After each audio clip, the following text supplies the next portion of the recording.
pretty much every time I've been on a I know. stream So with Restream. we did welcome to Optimized Drone, everybody. We're here with Ryan Harrell and Skyler Allingham, and we were just talking about Restream's probably gonna give us some glitchies. We had one with Michael Rollins on with us, the interviewer, and we had to restart 4 times to the point where he ended up inviting us to his stream to save our stream. And so it's happened before. So if it happens, we'll reset it. All right. We're live now. Hey, Mr. Relentless. We are officially live now that Relentless first is in in, the first house. comment. All right. So, guys, for those who don't know, Ryan Harrell runs Mini Quad Test Bench, which is a fantastic site and group that you can, if you have any motor diagnostic issues or need to find any motor information, that is probably the most beneficial site I've dealt with in a long time. You can get straight up comparisons from different thrust to weight ratios on different props with different motors, and he's got it really awesomely laid out in graph form. And Ryan, am I correct in saying that did you bring your frame out again, the Crush? No, I haven't actually done another batch on that in a while, but I've gone over to, I'm doing contract work now pretty much exclusively, so I do. Now, did I hear you had some hand in the Xylo frame? Yeah, I basically probably mid 2016. I got in touch with the guys over at Lumineer because I had a broken QAVR frame, and the QAVR had been out for a while, and there hadn't been any updates. And I was like, hey, I'd like to experiment with changing the design on the top plate because it's got some weaknesses in it that I think I can eliminate. And so they very kindly sent me the design file, and I made some changes and sent the change back and was like, hey, if you ever want to deal with it, here's the change that I made to that top plate. And a couple weeks later, I got a message from Andy who was like, hey, we need someone to help us out with some frame design stuff. And I liked what you did with that, and would you be willing to contract with us? So that's pretty much since 2016. Basically, everything that Get FPV has produced in both the Xylo and the Lumineer lines has been my work. So awesome. Just contract work. I don't put my name on it or anything. I'm not really interested. I love the design. I love the CAD work, and I love I only brought it up because I checked on your site and there's still the little red new tag on Crush, and I was like, did he come out with a new Crush? So, but yeah, guys, if you guys want to check that out, I will put the Dave Nelson in the house. What's up? He's a good buddy of mine. Welcome. How you doing, Dreadly FPV? He's I'm gonna announce this early because he's over in Oregon right now, and I don't know how long he's got. Dave, last couple weeks ago, we did a couple episodes on FPV as therapy. We had a lot of people telling their stories and like why they FPV and how it's an escape for everybody and all that. And Frank Gordon, Mr. Geppetto's Lab, he put up a Spectrum transmitter, an old ZMR 250, and a set of old Dominator goggles as a starting kit for anybody who wants to start learning FPV as a hobby, just as that therapy side of things. So Dave Nelson is the winner of that. Dave Nelson's a buddy of mine. We've known each other for a while. He's always followed my drone journey, and he's always picked my brain about drones, but he ended up getting stuck with something like a DJI Spark, I think it was, or a DJI Air, and he just finds it the most infuriating thing in the world. And so I finally got that message from him that's like, okay, I'm ready to go down that rabbit hole. I would like to start an FPV. So this is perfect. There's a wireless dongle in it too for Sims, Dave. And that means that I'm going to send you a link for Tiny Whoop Go. and a couple of the other free sims to start learning while you're waiting to set up your new drone. So congratulations, Dreadly FPV. You are now officially an FPV pilot. Heck yeah! So Here. sorry guys, that was my little spiel. Sorry.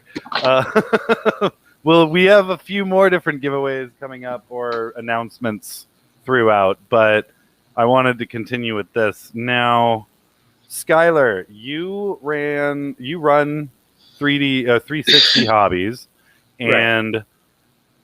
last I heard, you guys either took a hiatus or closed your doors. Am I correct? Yeah, up here. There's the weather hits us really hard, and business kind of slowed down. So I'm just taking a small break. I'm doing more custom work. Guys will Nice. contact me and want specific models that I used to produce or still have in stock. I just closed the website down temporarily. So Nice. I did always like it, and I also always loved how you guys always joined up with FPV builders. I'm a big fan of theirs, Taylor and William. I try and help whenever I can. I'm one of the mentors. I was one of the founding members of that group. I love being involved, and I love that you ended up giving a few awesome deals when it came to the FPV builders group. So thank you for that. And a lot of the FPV builder guys ended up coming to the drone retreat that we were putting on at the Nakoma Resort. And that was a good way to have build days at the event, and then we'd go fly. And it was kind of like a quad camp, but we had 18 holes to fly, and then, mountains and all the stuff that are surrounding the course. Yeah. That's wicked. And you've got a few new things coming out. I own at least one of your things, and it's that big hoss right there. And that one's you guys have definitely seen me fly that, because that's the Kraken, and I've posted a few videos of that. Release the Kraken! Release the Kraken! Yeah. And so, you go ahead. you just sent Aaron Cisco one as well, right? Correct. Yeah, he's super excited, by the way. It's really. And so what we did with the Kraken frame is this is the Draken behind me, and it was kind of based off of the 5-inch Dracolich frame. And then a lot of the guys really wanted a bottom mount style 10-inch. And so I kind of re-engineered the arm layout and the bottom and top plate to allow you to mount a 6S3000 to the bottom of the frame. Yeah. Instead of having a top mount like your typical freestyle drone. I've actually been using it top mount because I like it. I fly it mostly freestyle, and I've gotten it tuned for that. So it's I like how the top plate is big enough so that you can do bottom mount or top mount. Right. So it's fairly universal. Yeah. Now, tell me about these special sauce motors you were mentioning to me earlier. So I'd been working with Brother Hobby for about a year, and we had been just talking about, when they released the 2812, I was a big proponent of the T5s, which are on this one, 3115. But these just kill your battery. I mean, they're way, way powerful. Yeah. The top end is amazing, but we wanted to, I was pushing them, come on, let's come out with an Avenger line 2815 or 2816.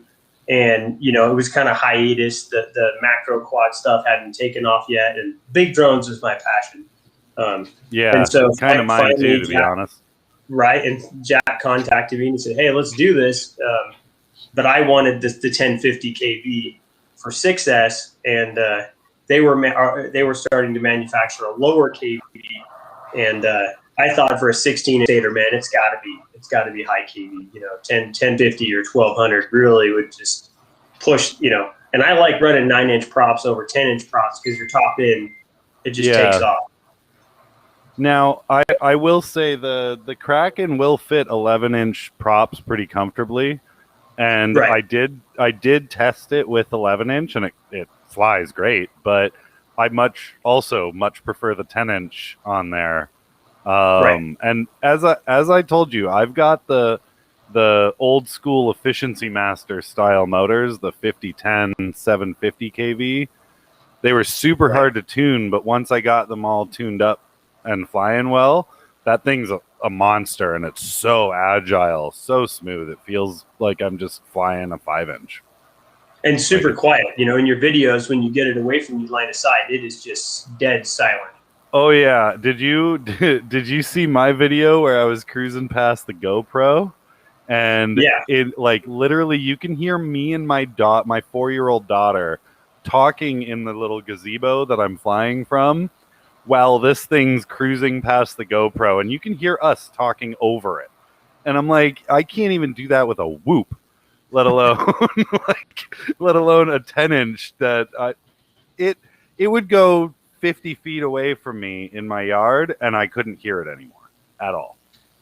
I think it's pretty amazing, and I'm not sure whether it's just the combination of motors with that frame or what, but it seems like the people I've talked to that have had a Kraken or a 10-inch similar, it's not always this quiet.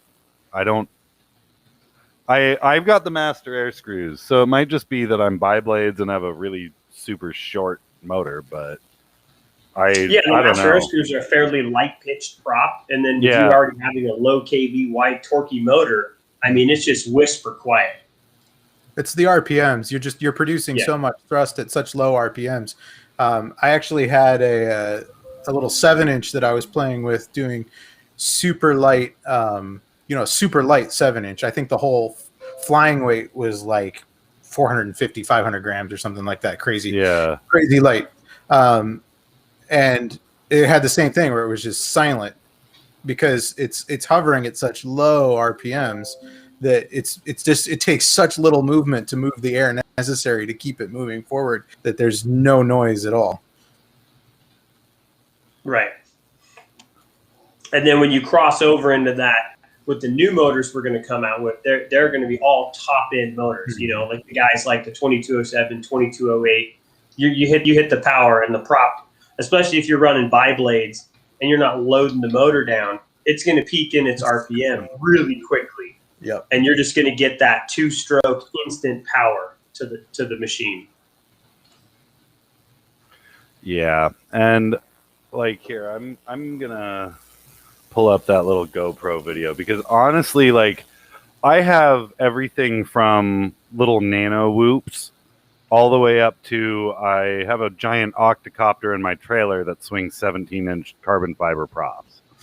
So I have everything in between, and I've got some rigs that sound like a freaking Harrier jet taking off, and I have other rigs that are quiet when they really shouldn't be. Like I don't always understand that. And I understand that it's generally airflow that we're hearing and it's not necessarily the motor noise itself. Mm-hmm.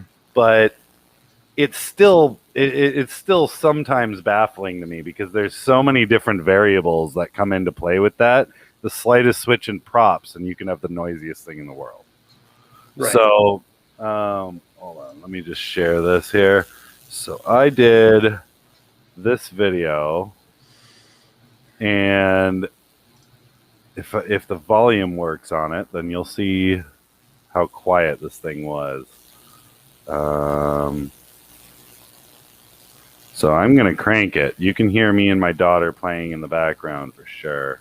Oh, I should probably press play, huh? Nah.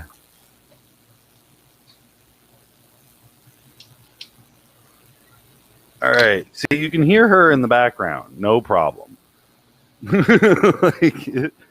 And I'm a big dude, and that thing takes up most of my body. I don't know if we're getting any audio over the stream. Well, you're not hearing much because I just closed the door. Let me see if I'm...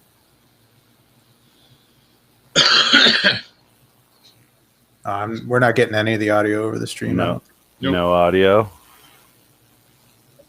Huh. Oh, that's I don't know annoying. if Restream has a... Let me pull it up on YouTube. That might make it... That'll let me share audio. Hold on. Oh, that's frustrating as hell. And what kV are those motors? They're 750 kV. Okay. Excuse me. And they're, as I said, like they're just old school efficiency master style props or style motors. I have it right here. Let's see. Crack and GoPro. Where is Crack? Apparently, there was audio on the live stream, like out, but not on for us. Oh, interesting. Here we go. Here, I'll do this one because this one I can actually share with audio that Restream recognizes it. Right. This thing's stupid sometimes. We're looking into StreamYard actually pretty soon to see if they're any better. All right, this time it should work. Let's do. There we go. Crack and GoPro, boom. Yes, now we've got audio. All right, there we go.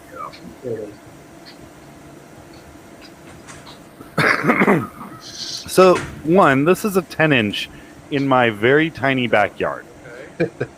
So, the fact that I could even just keep it in my yard was remarkable to me.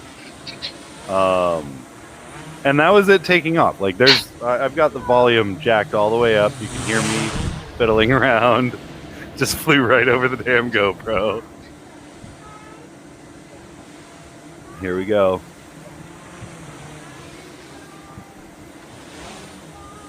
And One of my first frames was an Armaton CF 355 with 10-inch props.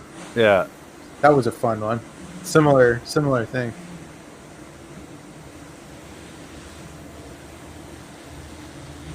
Yeah, the first 10-inch that I built was actually 2212s, 1000 kV, with Hobby King motors, and then I was running them on slow fly props. The old school yellow motors. And those slow fly props would break just midair. Oh yeah. Yep. They'd break if you looked at them. You'd all of a sudden be on the ground and be like, "What just happened?" And I think I was running that one on 3S, and I think it was getting like 40-minute flight times on a 3S 5000. Yeah. All right, here's where I start circling the GoPro. I think I was running CF 2200s on mine and getting like 9 minutes of flight time the way I was flying. Yeah.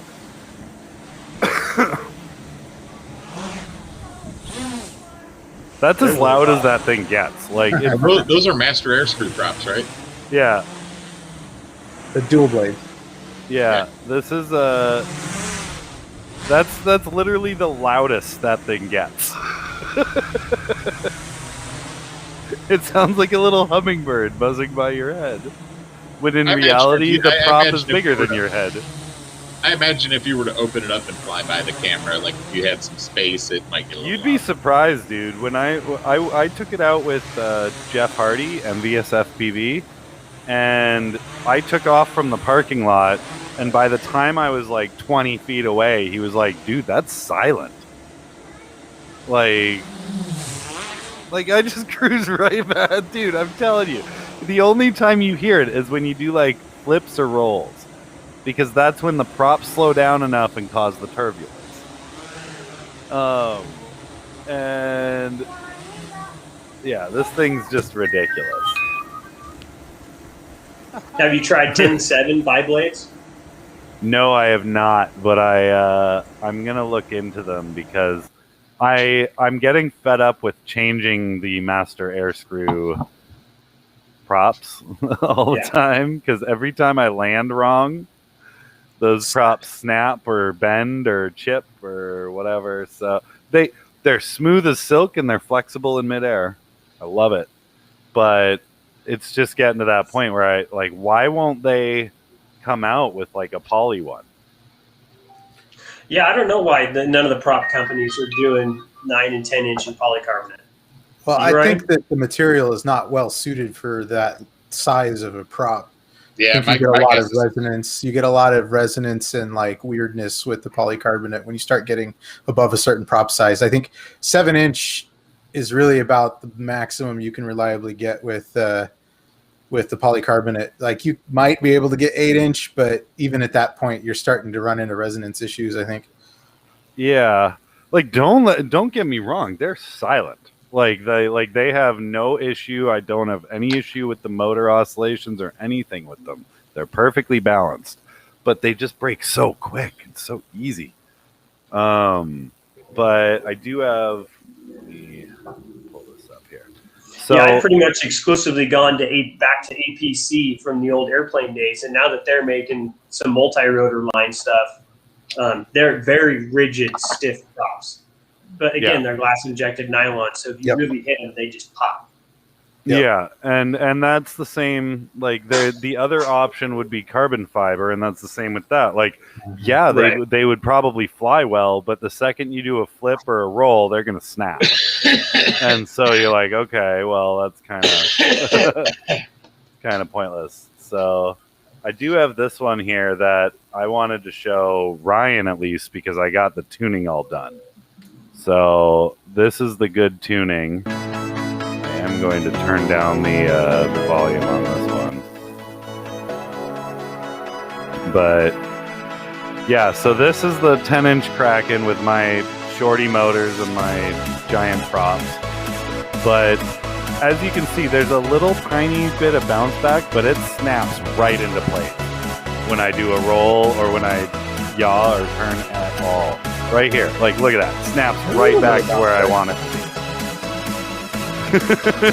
And this was pretty much my maiden after the new tune too. I just went out to the park with like Bernard from Rotor Riot and a couple of the Orlando guys, and I was like, all right, let's send it, let's see what happens. So, and you'll see part of the way through this video I turn on my OSD so that I can check on battery, and I had been flying for around 4.5 minutes and I still had 3.98 per cell. So it was like, oh wow, okay. That Jello, yeah, that Jello's from the Caddx Rattel. Yeah, that is not mounted as well as it could be, and it's an old one that I have fixed with glue.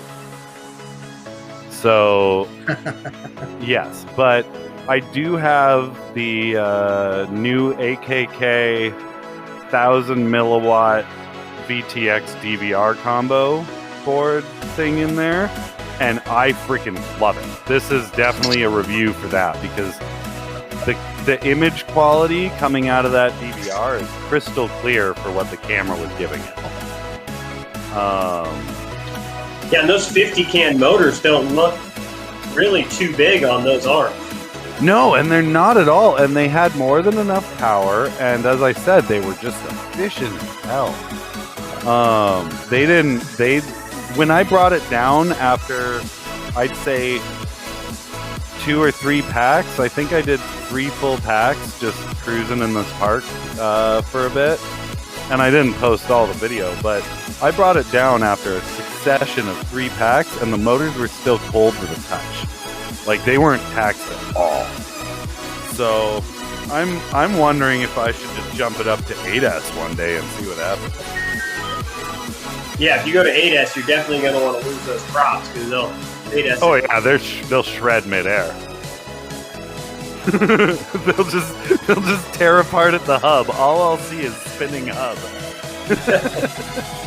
And like these are 5-inch race gates that I'm hitting with a fucking 10-inch, man.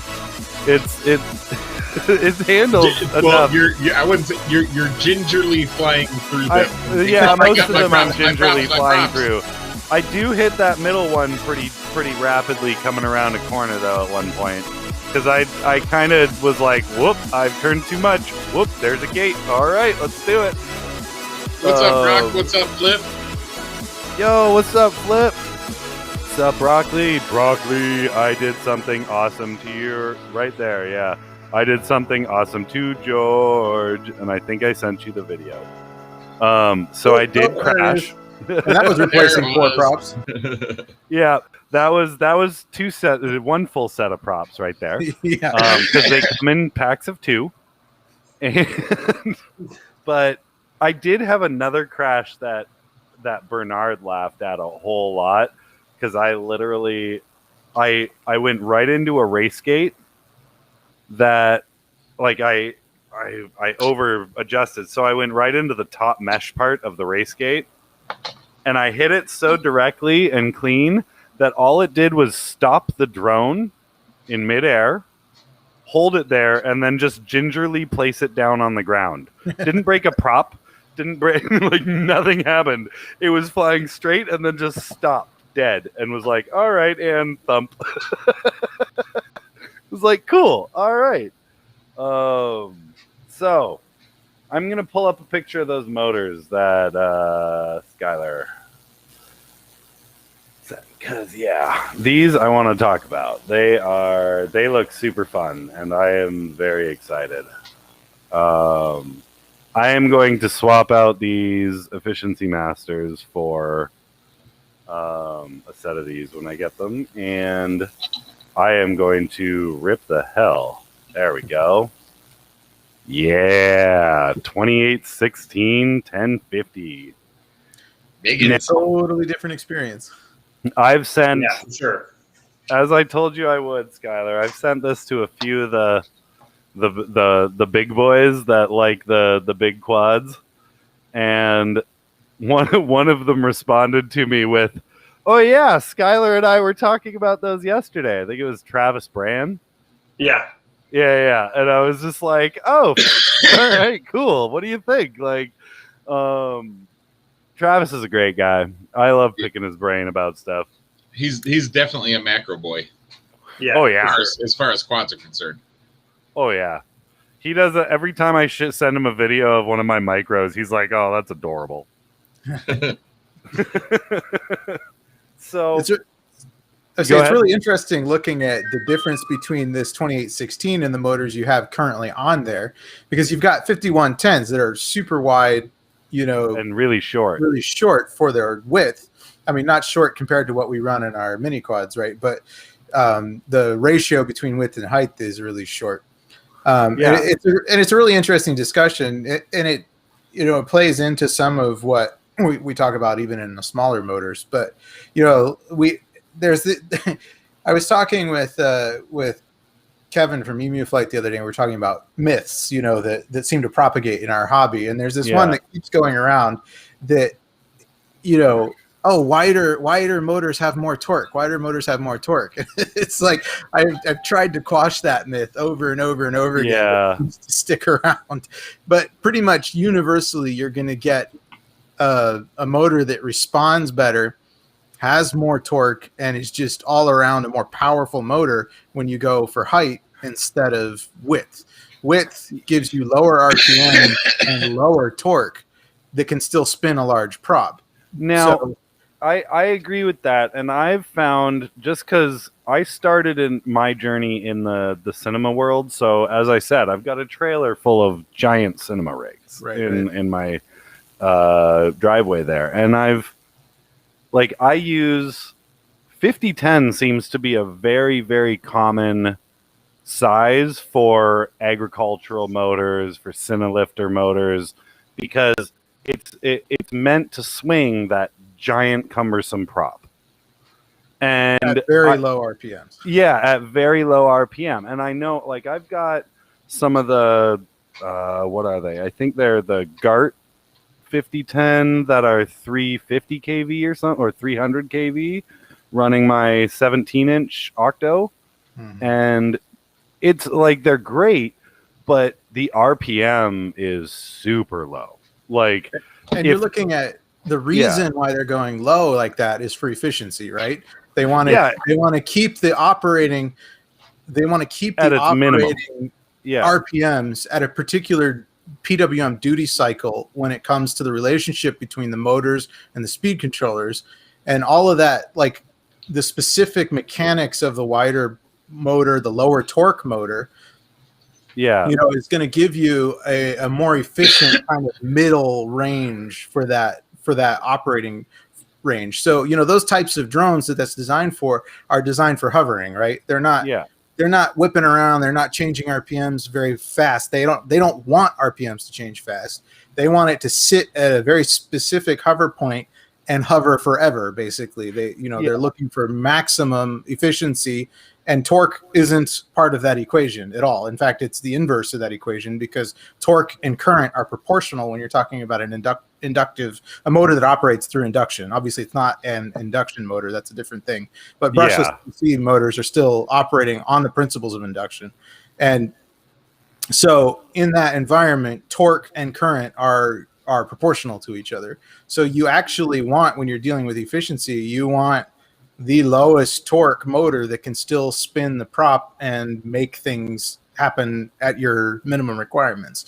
So obviously for us in our arm of the hobby, we don't care about efficiency as much. We want the fastest response time you can absolutely get at, and the most power you can absolutely get to get that thing moving quickly and in the direction you want in as little amount of time as possible. So, and you saw that a lot when you were tuning that Kraken with the 10s, because normally when you're tuning a larger diameter prop, you're actually pushing the P gains higher. But because those motors were so low torque and they were operating at so low RPMs, and they just couldn't change the speed fast enough, you were getting overshoot because the PID controller was asking for more power, more response than what the mechanical system of those motors and props was actually able to. I was getting a lot of bounce back. So that's when you get that bounce back, because the P gains are trying, and it's overshooting and then having to brake to get it back. So you're losing torque on both the acceleration and the braking on a big motor like that, and especially on large props like that. And then you're having to compensate by using more I and D gain and lower P gain in order to make that happen. So it's basically, if you're running into a situation where you're having to run super low Ps, that's telling you that something is wrong in your system when it comes to response time. Like, how quickly can it actually change the RPMs of your particular, and RPMs are obviously a factor of thrust. So, how quickly can it implement change? And it just can't implement change quick enough.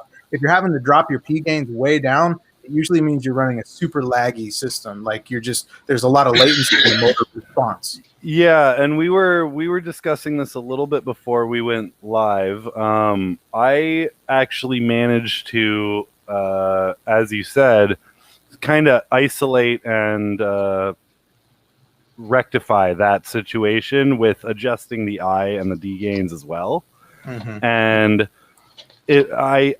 I'm in the like high to middle teens with the motors, and it's got a little bit of bounce back, but I'm afraid to go any further, as I told you before, because I don't want it to really cook the system, especially because I think that's a Foxier F405 board that I'm using. So it's not really meant for beast class anyway, or for larger quads anyways. Yeah.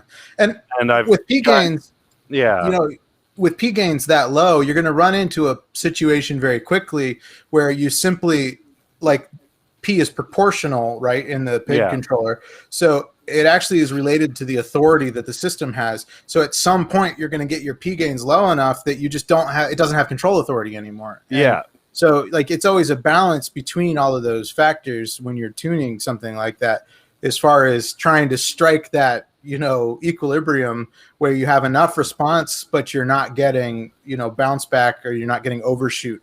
So now I must say, avoiding the bidirectional D-shot side of things and just using Emu Flight really helped that process a lot. Because I tried setting it up with the Betaflight setup, and it felt really wonky and wobbly when I first.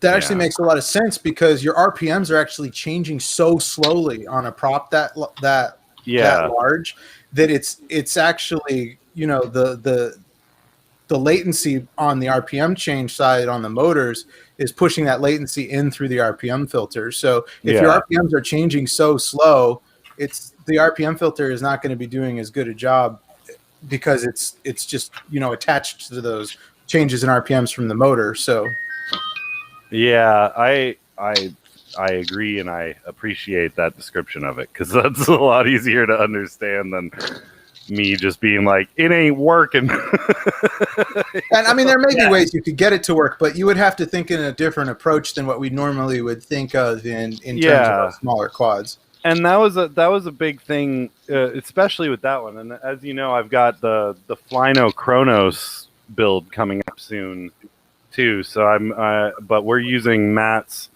41. What are they? 4120s. Yeah.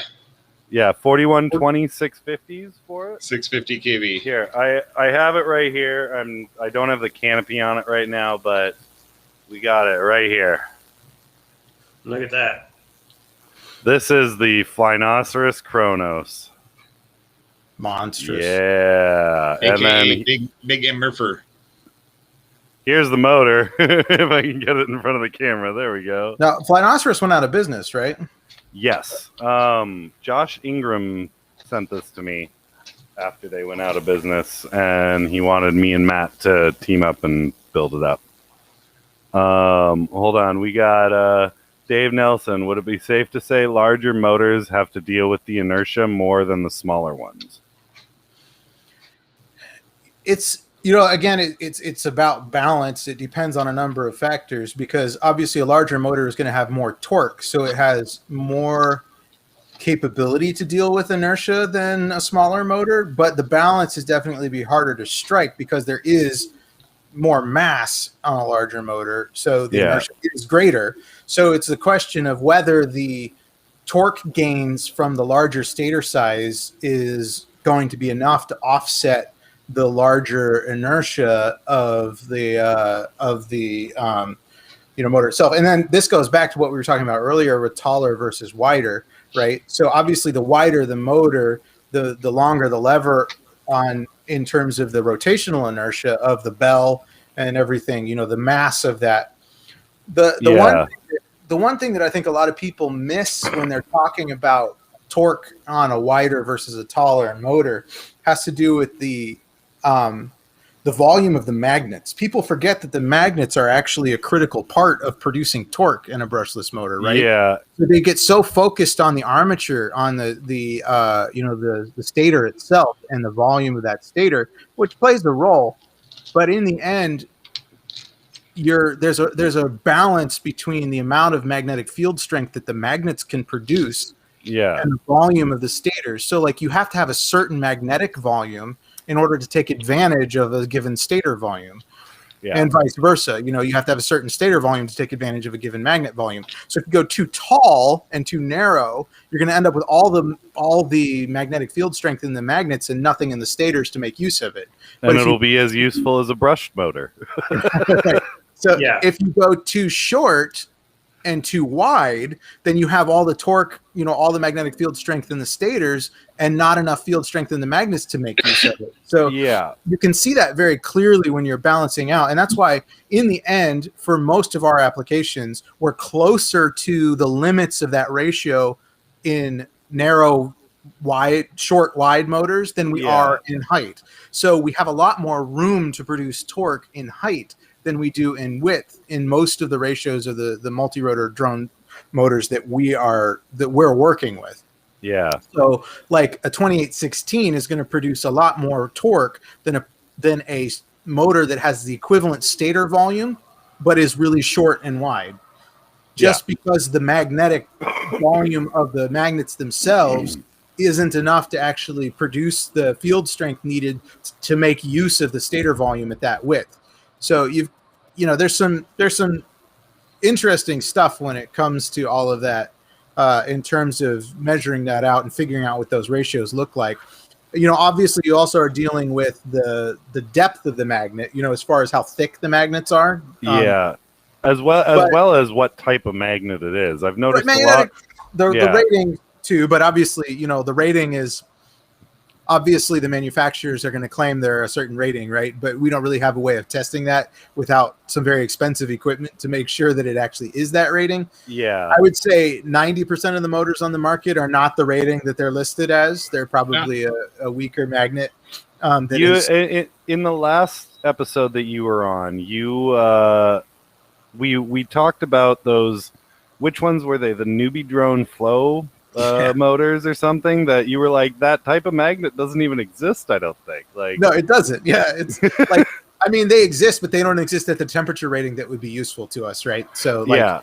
They don't exist in the way that they are claiming they exist. Yeah, and they're pretty much what bottom line was their advertising was mislabeled as a type of magnet that does. Well, yeah, you know, I think it's still useful in the same way that battery C ratings are useful. Like it's telling you a relative magnetic field strength, you know, to some of the other stuff on the market. So when you see a motor marketed as N52SH or N55, whatever, they're just saying they're putting strong magnets in that. Like you can take that as saying that like they put the magnets that were the strongest out of the class that they could get available for that motor. Yeah. Like, it doesn't tell you that it actually is that rating because again, that doesn't really exist for some of those ratings, but it you know, it at least tells you something about they're trying to make a torquey motor and not an efficient motor.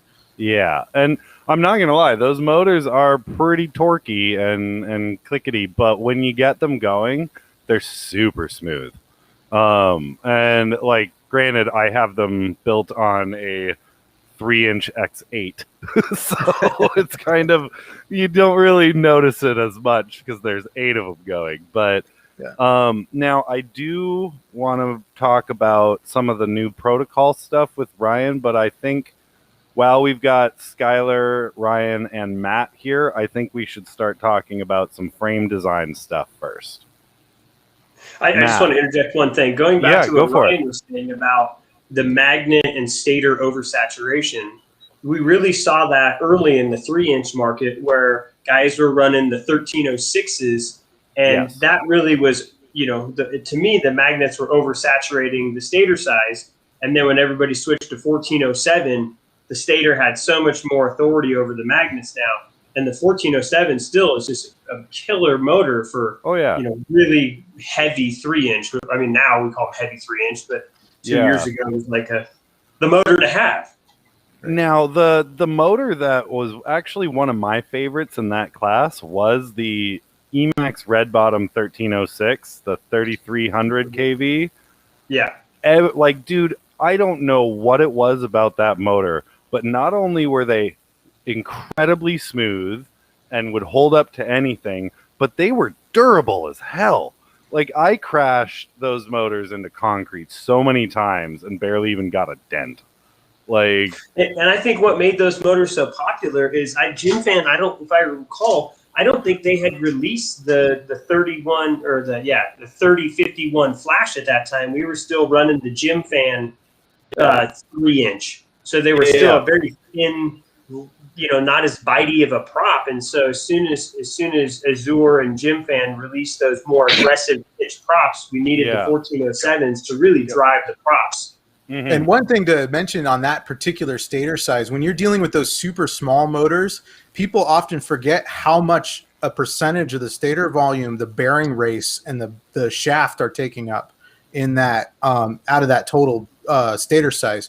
So like changing from the 13 to a 14 is not the same as changing from a 22 to a 23 at all. Yeah. Like not even remotely. I mean, not on a couple of factors, but even just the percentage of size is obviously much greater, but also you're dealing with bearings taking up a huge percentage of that volume at that stator size. So, you know, you're talking about, you know, 8mm outer bearings on those motors instead of 9mm on the bigger motors. So the bearings are still not that much smaller, maybe 7mm if they went with really tiny bearings, but it's the bearing race plays a big role in that ratio when you're looking at motors that small.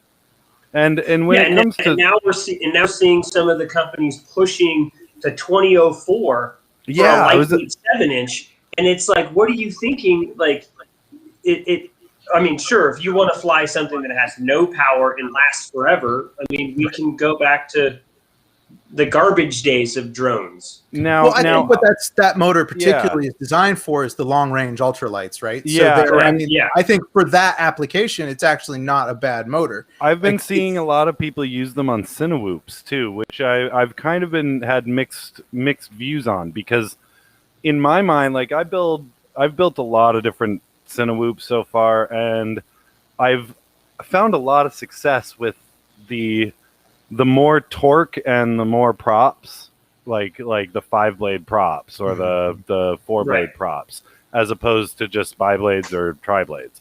And I'm wondering, because those are such efficient motors, would they have the power behind them to be able to push a Cinewhoop to that efficiency factor? Because I don't think it would. Again, it depends on what you're trying to accomplish. I mean, if you're doing more aggressive flying, I would say no. But it's a Cinewhoop, so usually you don't you're go not full acro. So you know? I think that like they're not having to change RPMs very quickly, and generally speaking, the smaller motor you can run, the more efficient you're going to get. And then adding in the multiple blades obviously is giving you more thrust at a lower RPM. Yeah, which is actually perfect for those. Again, as we discussed, shorter, wider motors like low RPMs. So, you're sitting in that zone where it's not having to change speed very quickly. It's sitting at, it's spending a lot of time at low RPMs at, 50% duty cycle on the ESC, which is like perfect for efficiency factors. So, I think that's you might need to do some testing, but from what I have seen, actually the 2203.5 is actually almost a perfect motor for that kind of cruising speed style. Just because it's sitting right in that sweet spot in terms of RPMs, duty cycle on the ESCs, doesn't need to change speed very quickly. It's got a, with the high blade count props, it's got a lot of thrust at low RPMs, and it's sitting like right where it needs to sit. So, in terms of if I was going to design a motor for specifically that application, it would be pretty close to that. Yeah. Awesome. And that's good, because I had on the tip of my brain to bring up those 2004s, because those were kind of baffling, because those have been sort of the fad now that all the little long range and all the little 5-inch that are trying to be 3-inch are coming out. When you see a direct relation, as soon as that 2004 came out, none of the current props in the industry would support that motor. So they had to go back and then Rugi came out lighter pitched to match the motor's efficiency. And I don't think a lot of guys really put the numbers together when they're building their drone. They just go, hey, and I do. I mean, I got these motors and I need this pitch of prop and this weight of prop to really run this motor correctly. Yeah. At what kV and voltage. Well, that's like you said, I'm seeing a lot of similar stuff with the smaller motors. People keep asking, where do you find, like a 50 pitch or a 60 pitch 3-inch T-mount prop? And I'm like, dude, why are you wanting that much pitch? That's ridiculous. Wrong prop for that application. Yeah, well, yeah. Right. Like, if you're running like 11x or up to 13x or maybe even 14x T-mount props, you need to be down in like the 27 to maybe 32, like aggressive 32. No, I do have 1407s with T-mounts. So, I mean, in that application, it might be useful, but I mean, why go 1407 with a T-mount over a standard 5mm shaft? Well, I mean, I have some, but that's just because the company made them. Right. Well, right. I mean, if you want to run, like, say, like I'm running 1106 6500 kV. Now, if I want to run those efficiently on 3S, I need to have a lower pitch prop. Otherwise, I'm going to, freaking tear my motors up or pull too much amps on the ESC. Yeah. So, or I'm going to end up with really hot freaking motors. But I would keep trying to explain to people, just try a 27 on it. Yeah. Right. 27s are all over the place. And if your powertrain is not powerful enough on that combination, then you need a different motor. Like, right, yeah, that's what it boils down to. Like you're trying to make something work that is not designed to work that way. And like Yeah. even Right, if they and I've get seen- work that way, it's never going to be optimal. Yeah, I'm seeing a lot of people running. A couple of people running 6S on these little Nemesis micros, and I'm just like, the battery weighs more than the quad does. You guys are kind of Yeah. you're fighting against yourself at a certain point. What do they call it? Point of diminishing returns. Yeah. So, I mean, I found, I mean, it's a 100-gram quad. So I found with like the 1205s or even 1106s, they're pretty decent. For 4S, I went with a 1404, but it just seems like too much for I mean, 100 grams, it just seems like too much motor. I've got one that I've tuned to perfection, and it's only running 3S. And I've got the 1206 6500 kV motors, and it's fine. It lasts like it flies for what, like 6 minutes or something ridiculous on a 553 3S. Like it's a 150 gram little quad, and I personally feel putting 4S, yes, you can get away with it, and yes, it'll rip.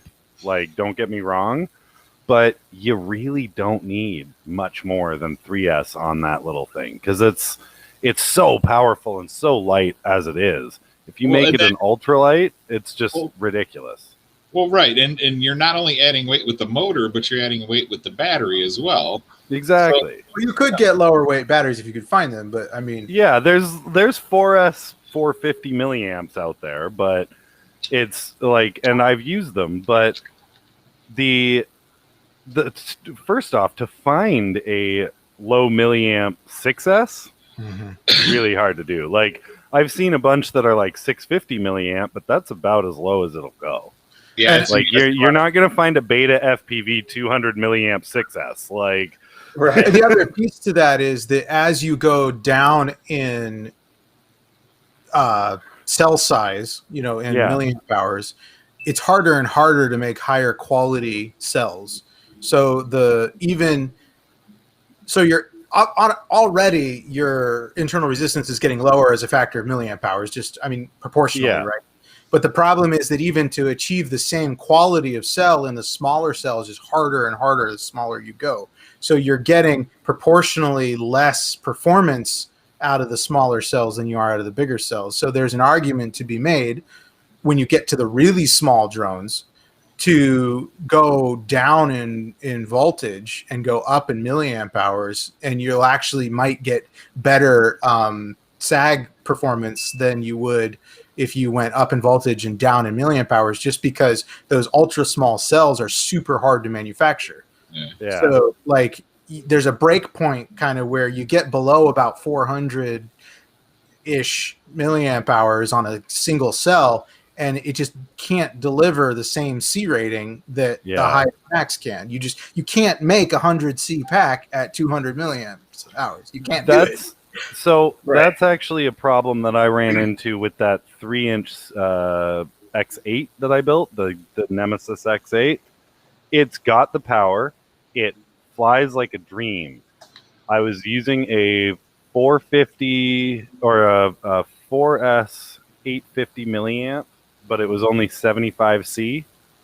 And so as Doc Brown once said, if my calculations are correct, then I needed about a 120 C, just because those motors are pulling so many amps. And when I brought it down from its maiden, which it flew fantastic, I didn't notice any sag until the very, very end. And I brought it in, I touched that battery, and I felt like I burnt my finger. Like, it was so hot, and I was scared. I threw it in a thing of cold, shady sand, like off to the side, because I had that gut feeling that it was just going to go up. And I'm not leaving my house today. Yeah, and it didn't.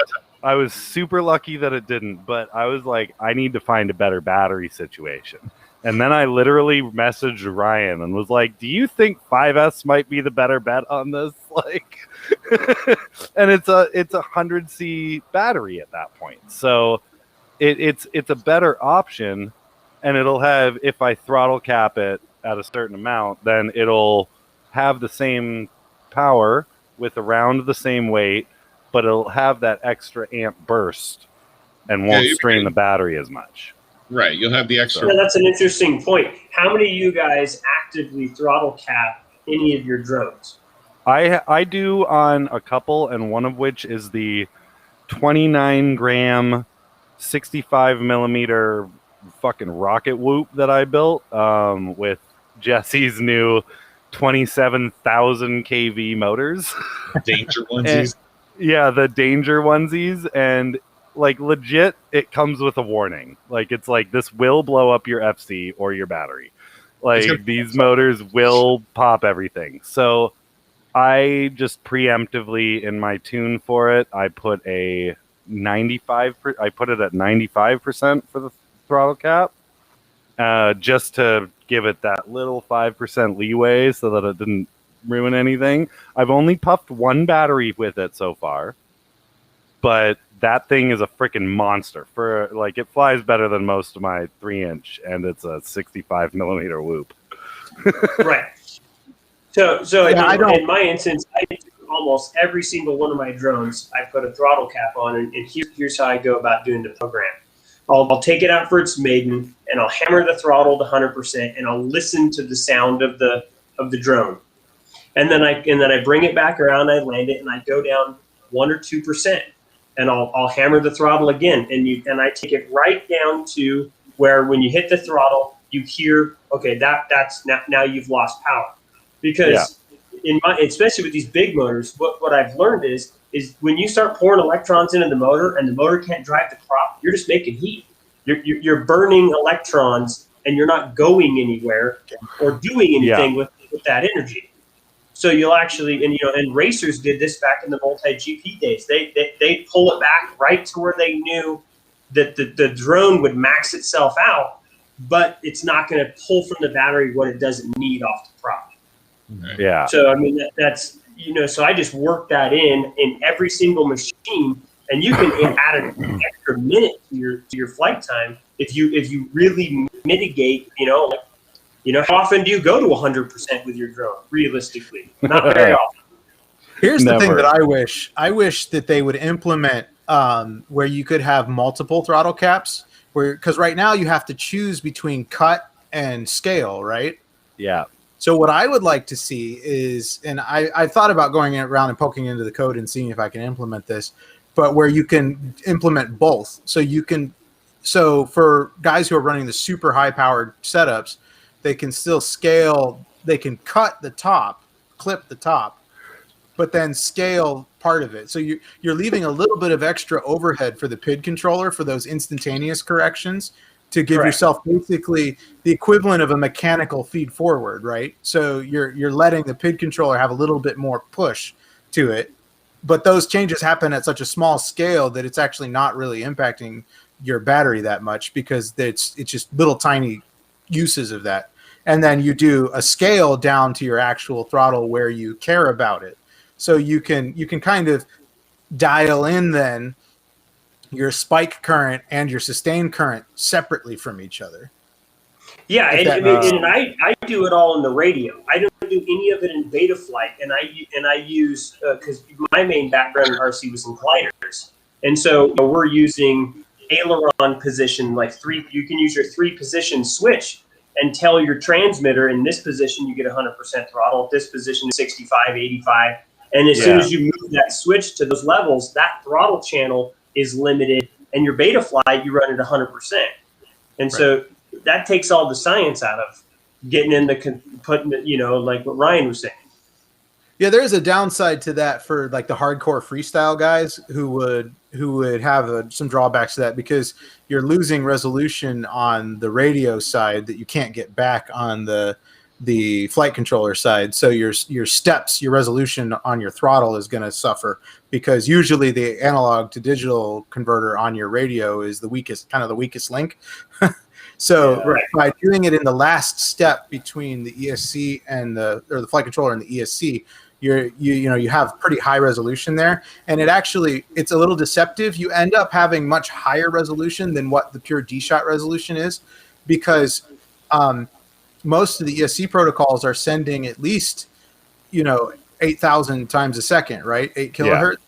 And so your motor is responding at a much slower rate than that. So you're getting effective dithering.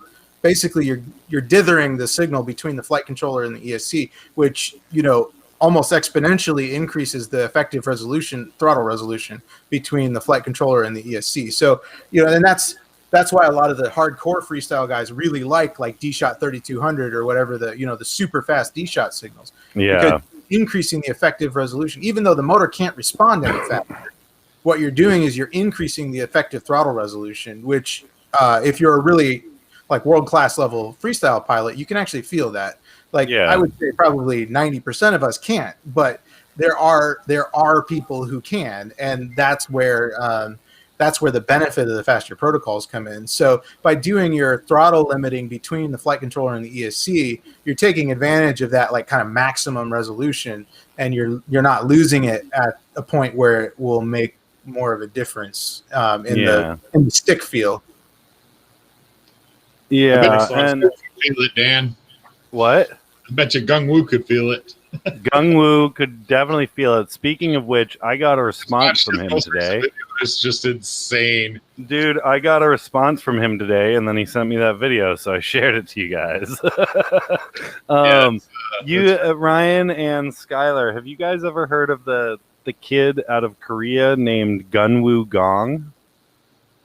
I have He's not. sponsored by T-Motor, and he's fucking amazing. T-Motor and Armaton. Yeah, T-Motor and Armaton. And hold on, I'm going to bring him up here. I think HQ, I think he's got 5 or 6 sponsors, but T-Motor and Armaton are the most notable, I believe. Yeah. He's a freestyle pilot? Yes, yeah, and I'm gonna show you his newest video right now, because he should I just show the dive video first and then the new video, Matt? Sorry, I'm sure it's good. Let's do the dive first. This is the most epic video. He's where I see Bubby at in about a year. Yeah, and this kid's 16, by the way. This kid is just freaking insane. And John, to answer your question, I only accept friend requests on Facebook if someone has more than 15 friends in common with me. Oh, dude, I'm at 100 because I've been getting so many requests. So if you don't have a lot of friends in common with me, don't take it personal. I just haven't done it because I get so many spam requests. So now that I know to look for you, though, I can go look and see if I can find you on there.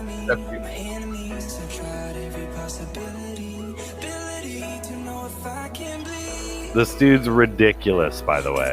16-year-old. I might have seen this video, actually. Oh yeah, this has traveled around for a little while, but he just put out a new one today. That's just him just dancing through trees, and it's ridiculous. We all bomb through trees, it's our challenge, But this dude was literally doing some ballroom dancing with those trees, man. He's just so succinct with all of his movements. He wants to come on the show, but he said he's out of Korea and he doesn't speak English well. So if we can find a Korean translator, I'm sure he would be more than willing to be on the show. But yeah, it'd be interesting to. Do you know what motion and prop he's running on this setup? He actually lists it. Let me see if I can find it. He lists everything, including his PIDs in his video description. Yeah, his PID rate is right there. He's got T-Motor 55 amp 4-in-1. FC is a KISS FC V2. It's on an Armaton Rooster. 1950 kV T-Motor F60s. And the props are T-Motor 5143s. Now, is the F60 a 2207 or a 2306? I believe it's a 2207.5. It's a 20. I have one. F40 is 2306. The F40. I thought that says F60 though. Right. The V-locks are 2306. So I think the F60 is the 2206.5 or whatever. It's 2207.5, I think. Yeah. So I have the V-Locks, which are the taller version. So that transition from in to out was so beautiful. Oh my god! I love time. how he'll do dance, like he'll do quad dances on the way up instead of like everybody else's like slow climbs and or just kind of swinging back and forth. So this is his tree video that he posted today. Yeah, he was super fast in that one here. Like, as I said, he's not dodging trees. He's dancing with them. He's not, like this is no problem for him at all. His spatial awareness is insane. Yeah. Well, and a lot of my discussion about the multi-protocol stuff, as far as the PWM, or not PWM, the update rate between the flight controller and the ESC came out of conversations with Damien Gans, Blackbird FPV, who kind of is the godfather of this style of flying. He is, yeah. So, I think he can definitely feel a difference. And that was my quest to understand why he can feel a difference, was like going through a lot of this and figuring this stuff out. And the dithering thing was kind of an epiphany for me when I realized what was happening there and why he can feel a difference, even though the motor response obviously is a low pass filter. You can't make that motor respond any faster than it physically is capable of responding. Yeah. But when you send the signal repeatedly that fast, you're dramatically increasing the throttle resolution. I agree. And this, so Damien is a great guy. First off, I really, really, really wanted to try the Blackbird motors, but when I talked to Vivian about sending me a set, they were actually all out. They had sold out, and I was like, damn it, I really want them. So instead she sent me the V-Locks, the brand new V2s, and like they're good, they fly, but I had my heart set on those Blackbird motors, man. Yeah, Damien and I have had a lot of conversations in the process of him, working through those motors. I tested the first ones. I haven't tested the second ones, but we still talk a lot about all of that, in his process. And he's spent a lot of effort to dial those into exactly what he wants. I mean, he's really made them do exactly what he wants out of that, his very specific style of flying. So those motors are not going to be for everyone. They're not. Oh yeah. They're designed for a very specific response curve, for a very specific, like, high RPMs. And he does, like, there's a lot of really specific details in what he wants out of those motors. And I've had a lot of really interesting conversations with him about what he's trying to accomplish and how he might best accomplish it. So they're really fascinating motors because they've been so specifically dialed in for what he's looking for. The KV, the magnetic strength, the, like, everything, stator size, all of it's dialed in exactly to what he wants. So we got CycleWorks 74 saying the F60 Pros are 2207, like you said. They say 2207, but if you actually count the stators, there's 2207.5, I'm pretty sure. Oh, snap. T-Motor does that on almost all their motors. Now, I'm stopping this because I'm getting dizzy. That kid's ridiculous. I'm just saying. Yeah, he's like I said, at that point, it's spatial awareness, knowing exactly where you are in a given field. And it's just some people have, like, I have trouble. I can see where I'm going. Yeah. But knowing what's already coming around the corner before it's there is something different. You know what I'm saying? Proprioception. For me, it takes more laps. Like when I'm racing, it still takes me more laps to get warmed up than everybody else, and I'm at a disadvantage because of that. Part of that is the guys who are really good at this, they fly exactly the same setup all the time. They have 6 or 7 of the same. They're all identical camera angles, identical lens, identical powertrains, identical props on all of them. If I wanted to spend that much time getting comfortable with a single quad, I could probably get close to that. But that's not my thing. My thing is testing everything. So I have 30 different quads that no one of them is the same as the other. And I'm constantly switching between them because I'm trying all kinds of different things to try and get a feel for what variables make what changes. So, it's a different approach. I huge recognition to the skill that it takes to do that. But if you do want to do that, you have to take a very specific set of steps to get good. Yeah, I've got 3 identical quads. And then I've got my 4th quad is identical, except I'm using a 20/20 stack instead of a 30x30. So they're all pretty much identical. We're not racing enough here in Austin. A lot of the racers kind of disappeared, and then it's been busy. So, but we're starting to get into the season here now, so it should pick up some. But yeah, that was one of the things I recognized early on, was that I was flying. I had 3 quads, but maybe one had 2207s, one had 2306s. One had a different camera with a different field of view. So it was every time you grabbed a new quad, there was a little bit of a learning curve, at least a couple packs learning curve. But once I settled that down, my time started picking up. It's just a matter of practicing and finding my lines. And making sure I've got time to watch some of the other pilots fly it, just for the memorization factor, because you can remember a track. That's one thing that I see a lot of newer pilots. They don't watch the races as they're warming up. Yeah. While they're waiting for their turn. There's a lot of people that'll. I try to have a little monitor set up on my workbench at least. If I've got if my quads are all ready and propped up and everything, and I've already gone through tech check and everything, then I'm sitting in the goggles watching everybody fly, waiting for my turn to get on the podium, or on the blocks. Yeah. Now, one thing I will say about Mr. Damian Gans is I love his style when it comes to the I guess the Facebook troll side of things.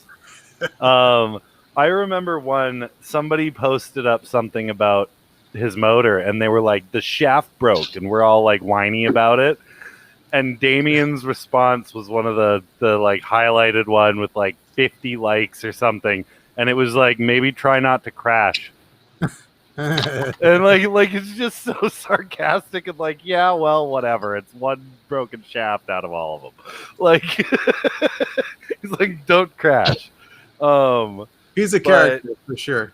Yeah, he's but I know he's also been hit with a lot of the trolling side of things too. So he's dealt with that. I mean, he flies Flight 1. Drama is baked in, right? Oh yeah. Oh, exactly. Yeah. And but now let's talk. Let's get a couple questions from the guys in the audience here real quick. We had somebody. I saw something from Axel. We got 4 stats on there asking about what's a good, what did he say, juicy motor? Who was it? Risky Biscuits, Axel Marshall. Is this the one? That's it. Yep. Yeah. So again, freestyle is a lot of it depends on your style. Axel's style is really kind of flowy and smooth, so he's looking for something that's kind of can carry that through. Obviously, you got to play with where your price point limits are, what you're looking for. What you're looking for. I'm sorry, I had to put that one spicy, up. Not juicy. Yeah, spicy. That's it. And I think that there's a lot of really high quality motors out there in a range of price points right now. I mean, we're in a fantastic time to be buying mini quad motors, especially freestyle mini quad motors, because there's just so many options out there. Spicy, says Risky Biscuits, right? Spicy, that's what he's looking for. I think that actually there's a couple of ones in the $19 range that are really, really good. Like, I actually like is it the Mamba Mocha motors? Is that what they're the new ones that just came out? New ones, yeah. I haven't seen those yet. They're pretty solid for that price point.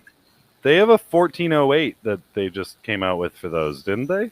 Yeah. They have 2207s and 2306s as well. Nice. But yeah, there's so many good options out there. The Eco R, they're a huge, great price point, but they are, obviously designed in that $12, $13 price range instead of the $19 price range. And the materials that get used is there's a difference when you're dealing with that couple of bucks price difference. Yeah. So I would say what I usually will do is I'll go through the retailers and kind of filter by price for that $19 price range and look and see what they have available. There's a couple of ones that aren't major brands, but they're all still really well produced motors. The Diatone ones are good though for the price point. Let's see. I was just looking this up the other day for someone else. Let me. Do I still have that tab open? While you're looking that up, I was pointing at these motors here. Now, I really like these 2208s, and I run them at about. I believe I got them at 2,000 kV or 2,200 kV. Which brand are they? Hawksky. Oh yeah, they make good stuff.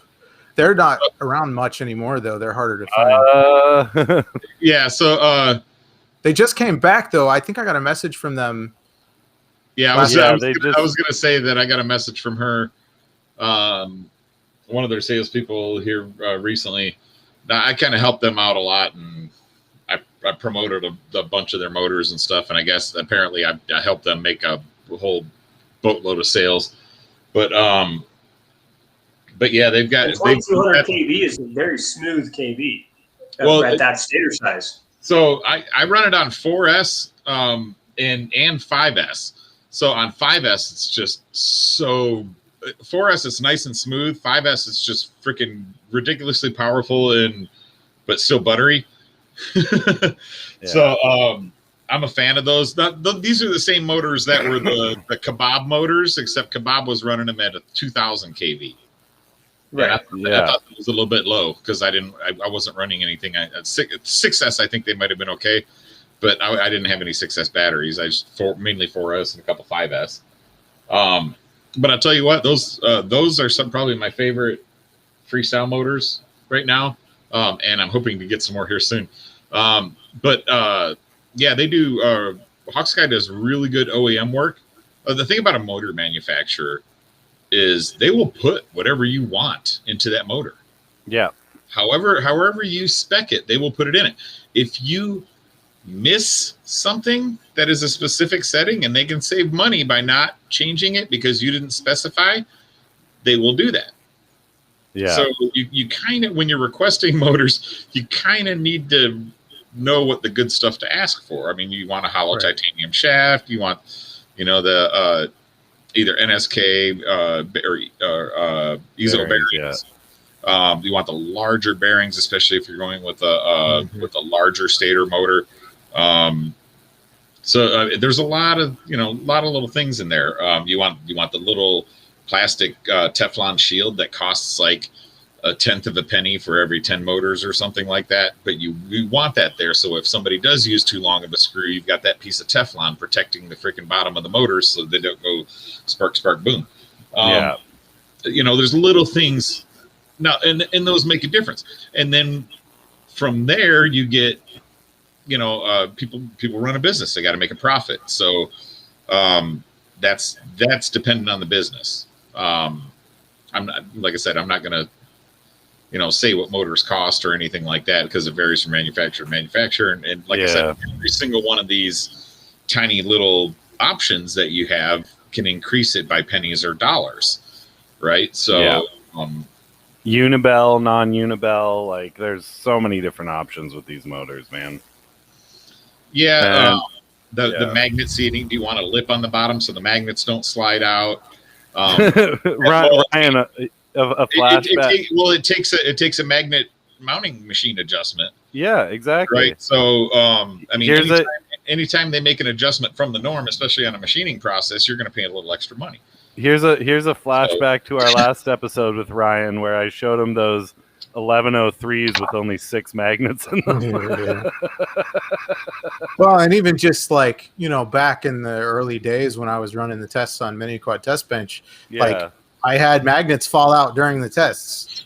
It's a thing. Yeah. You know how accurately they balance them. You know, are they using soft balancing putty? Or are they using balancing epoxy? Yeah. I've seen some motors come with this soft this balancing putty that you can kind of scrape it off with your finger, which I just kind of rubbed on it and I was like, oh. And I went to do it again and I was like, wait a minute. That's weight. I'm gonna leave that right there. Yeah. And I saw somebody posted a picture, I don't know whether it was today or yesterday or what, but of they had balancing putty that was grinding on the stratter because it was far too far on that one side. And it's like, how do you get around that? Because if you scrape it off, you lose that balance, and you're like, well, shit, now what? Like until it rubs itself off, it'll be fine. Yeah, exactly. So we've been. I've actually just finished building the that Dave C long range 1S 18650 3D printable rig that he made. I'm waiting tomorrow. My really good 35 amp cells should be showing up, so hopefully that'll change. It flies. The cells I was using were only like 10 amp, and it would fly, it would hover, but it wouldn't last. It lasted like 3 minutes or something, and for a lithium ion, that's not good. So why didn't you buy the dang 45 amp ones I showed you?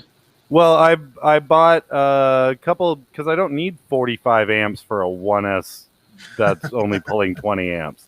Sure you do. I need a 20 amp that has a peak burst on it. But either way, I tried to get some from a buddy of mine locally, which he pulled out of like an electric e-bike and random other things, and he didn't know the amp rating, so I just assumed because like some were out of a power drill and others were out of an e-bike that they would be higher amp, but they weren't. So hopefully those show up tomorrow. I've got another build coming up with that. Now, we have a few different protocols that have shown up recently, and we have a couple of frames that we want to talk about, and I'm going to let Matt take over that one because, Matt, you've got a couple announcements of things coming out soon, don't you? Yeah, but well, you don't have to show it. Just tell us about stuff. I've got 2 new frames coming out. Well, 3 technically. The Nemesis Micro, the only thing that remained the same was part of the main body. The arms are changed. The arm ends are changed. The body is lengthened to get the props out of view. There's a lot more room in there for Caddx Vista, Caddx Nebula, whatever, for your whoop stacks. Cameras won't be anywhere near. There'll be room for Crossfire Nano in the back or small receiver as well. And the Nemesis HD Micro gets motor protection, which was the one thing that people were asking for. I also made the arms wider by 2 millimeters, so they'll be a little bit stronger. So it'll go up a couple of grams. So I think it'll go from like, I'm guessing it's going to come in at about 31, 32 now instead of 27, maybe. That's just a rough guesstimate. I didn't do the volume calculation. And then I have 2 new prototypes that are coming out. One of them is, I feel, is ready to sell. I just need to check fitment. And then the other one is a true prototype because it really needs to be tested as configured because it's a little bit different of a configuration. That one I don't want to share a whole lot about, but the Sky, I've named them both. The Skya is going to be a micro. It'll be 3-inch, but it'll be pretty worth it, pretty different and pretty fun. Yeah. And then the Necromancer, I'm trying to get a little bit of the cinematic freestyle kind of chase footage market with this one. It'll be great for freestyle. Might be a little on the heavier side if you're used to flying a Mutiny, but the functions that it has, the improvements that it has over the Mutiny, No more arm bolts through the standoffs. The standoffs are mounted separately on the frame. Nice. The press nuts are going to be the press nut holes instead of the holes for the press nuts were originally 4.1 millimeter, which left a little gap in there for the screw to move around a little bit. So now it's only 4.1 millimeters at the top where the press nut goes in, and the rest is the other 2 millimeters is going to be 3 mil. I've tightened the holes a little bit, so there shouldn't be any arm wiggle. I'm going to double check that, but the same adjustments are getting made to the mutiny as well. I think all of my design, my wanted to finish design projects are done, with the exception of the 3-inch mutiny with the replaceable arms. Now, and that is the next one I'm working on. Vicious said, "What is that beast hanging behind Skyler?" And that is the Dracon. I think. Yeah, the Draken 10-inch. Draken. It's similar. It's similar to the Kraken that I have. It runs the same arms as the Kraken, but it's a top mount freestyle 10-inch. I'm running the 3115s on it with the APC. Boom. That's that. 960 grams with that battery. So, Skyler, you've got a few really cool designs. Even your 5-inch rigs, I've noticed, are pretty unique in terms of the shape of the plates and all that. What drove you to design them like that and keep that general look to them? Is that just your signature look, or is there a purpose behind it? No, there was something. I love a lot of stuff Skunkworks has put out. For those of you that don't know, that's the guys that developed the SR-71 and a bunch of the other stealth planes. Yeah. And I was watching a documentary on one of the engineers, and he said he would be willing to sacrifice a little bit of performance for style. And so that had always stuck with me. And so I have this vision of what I think looks like a sexy drone or something that's smooth and slick. I mean, the P-51 has those classic lines, and it's just a beautiful bird. And so I've always tried to just kind of I like mixing round curves with rigid angles. And so, you can see in a lot of my frames, there are some really, really tight, straight angles, and then they blend into really flowing lines. So that's kind of my style. Yeah, so we have a question. I've done that with my frames too, where I can't build something that's boxy. I've got to have a little bit of curvature to it. Yeah. At least, I mean, I don't think I sacrifice any performance at all for that. But some guy will see it and go, "I wouldn't have done that kind of performance." And I'll try and look at the foot here. And there's having this little guy to help protect it, and then these big claws, and then just having these nice blended lines into everything. Really, you can see this one's really chipped, because I crashed it. So, and then these are 7 mil arms, so 7 millimeters on a 15. What was that, Ryan? I say the smooth curves got to eliminate those stress risers. Yes. Yeah. Yes. And you'll notice that on all my quads too. Like everything is tapered. There's no sharp cuts. There's no sharp corners. There's flat edges along the arms. Even that'll creates a break point. So I try to trim a lot of that out. And no bolt holes through the narrowest part of the arm. Yeah, exactly. Well, so I have a rule. So I do 7 millimeters away from any screw hole is where I make sure I have carbon. So, which makes it a little weird bump out on some of my, like on the Nemesis, the 6-inch Nemesis arm. There's a little bump out there, but it actually adds strength, and it's sure. It makes me comfortable. It may not be necessary, but like I said, I bash things a lot, so I tend to make things more on the durable side. So I tend to try to use existing mechanical placement of bolts so that I don't have to have bolts anywhere. Like I'm okay if they're near the edge as long as the thickest section of carbon is at least 7 millimeters. It doesn't have to be around the outside edge. But I try to move my bolts around so that they just aren't in places where it's going to cause in line with something else where it could create a break point. Right. Yeah.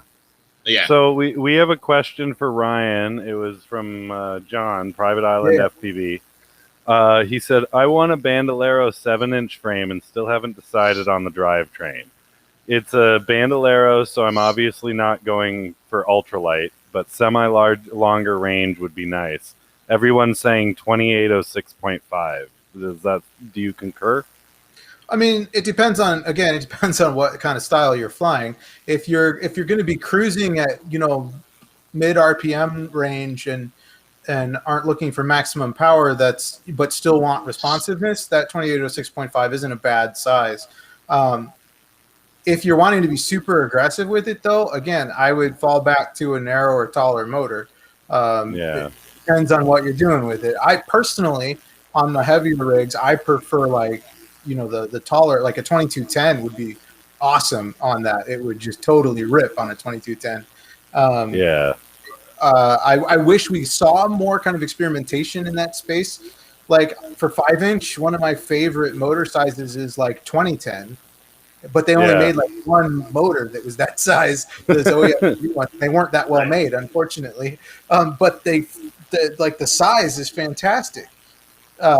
So that's kind of an interesting sideline on that. But yeah, I would be interested to try a 2210 on that 7-inch, honestly. But 2806.5 isn't bad. You're going to get a lot, you're going to get that smoother, more efficient handling, not quite so aggressive. But it depends on what you're looking for. I tend to prefer the more aggressive. Like I run 2208s on a lot of my heavier 5-inch quads. Okay. Yeah, I went with the 28.65 for my 7-inch for my mountain surfing setup. And if you're cruising, if you're carrying long, smooth lines, 2806.5 is perfect. Yeah, and it gives you that really smooth, efficient climb to the top. Yep. I'm using for my 6-inch. I think I'm using currently the 2306 flows. I think. Not sure. Yeah, I've got not sure exactly what size they are. And a lot of that depends on the weight of your actual setup. Obviously, if you're running a lighter setup, you can get away with a smaller, lower torque motor. So, like the standard 2306 size for 7-inch, if you're in the, like sub 400 gram frame build weight, 450 gram frame build weight, as far as before battery and GoPro, that's not a bad.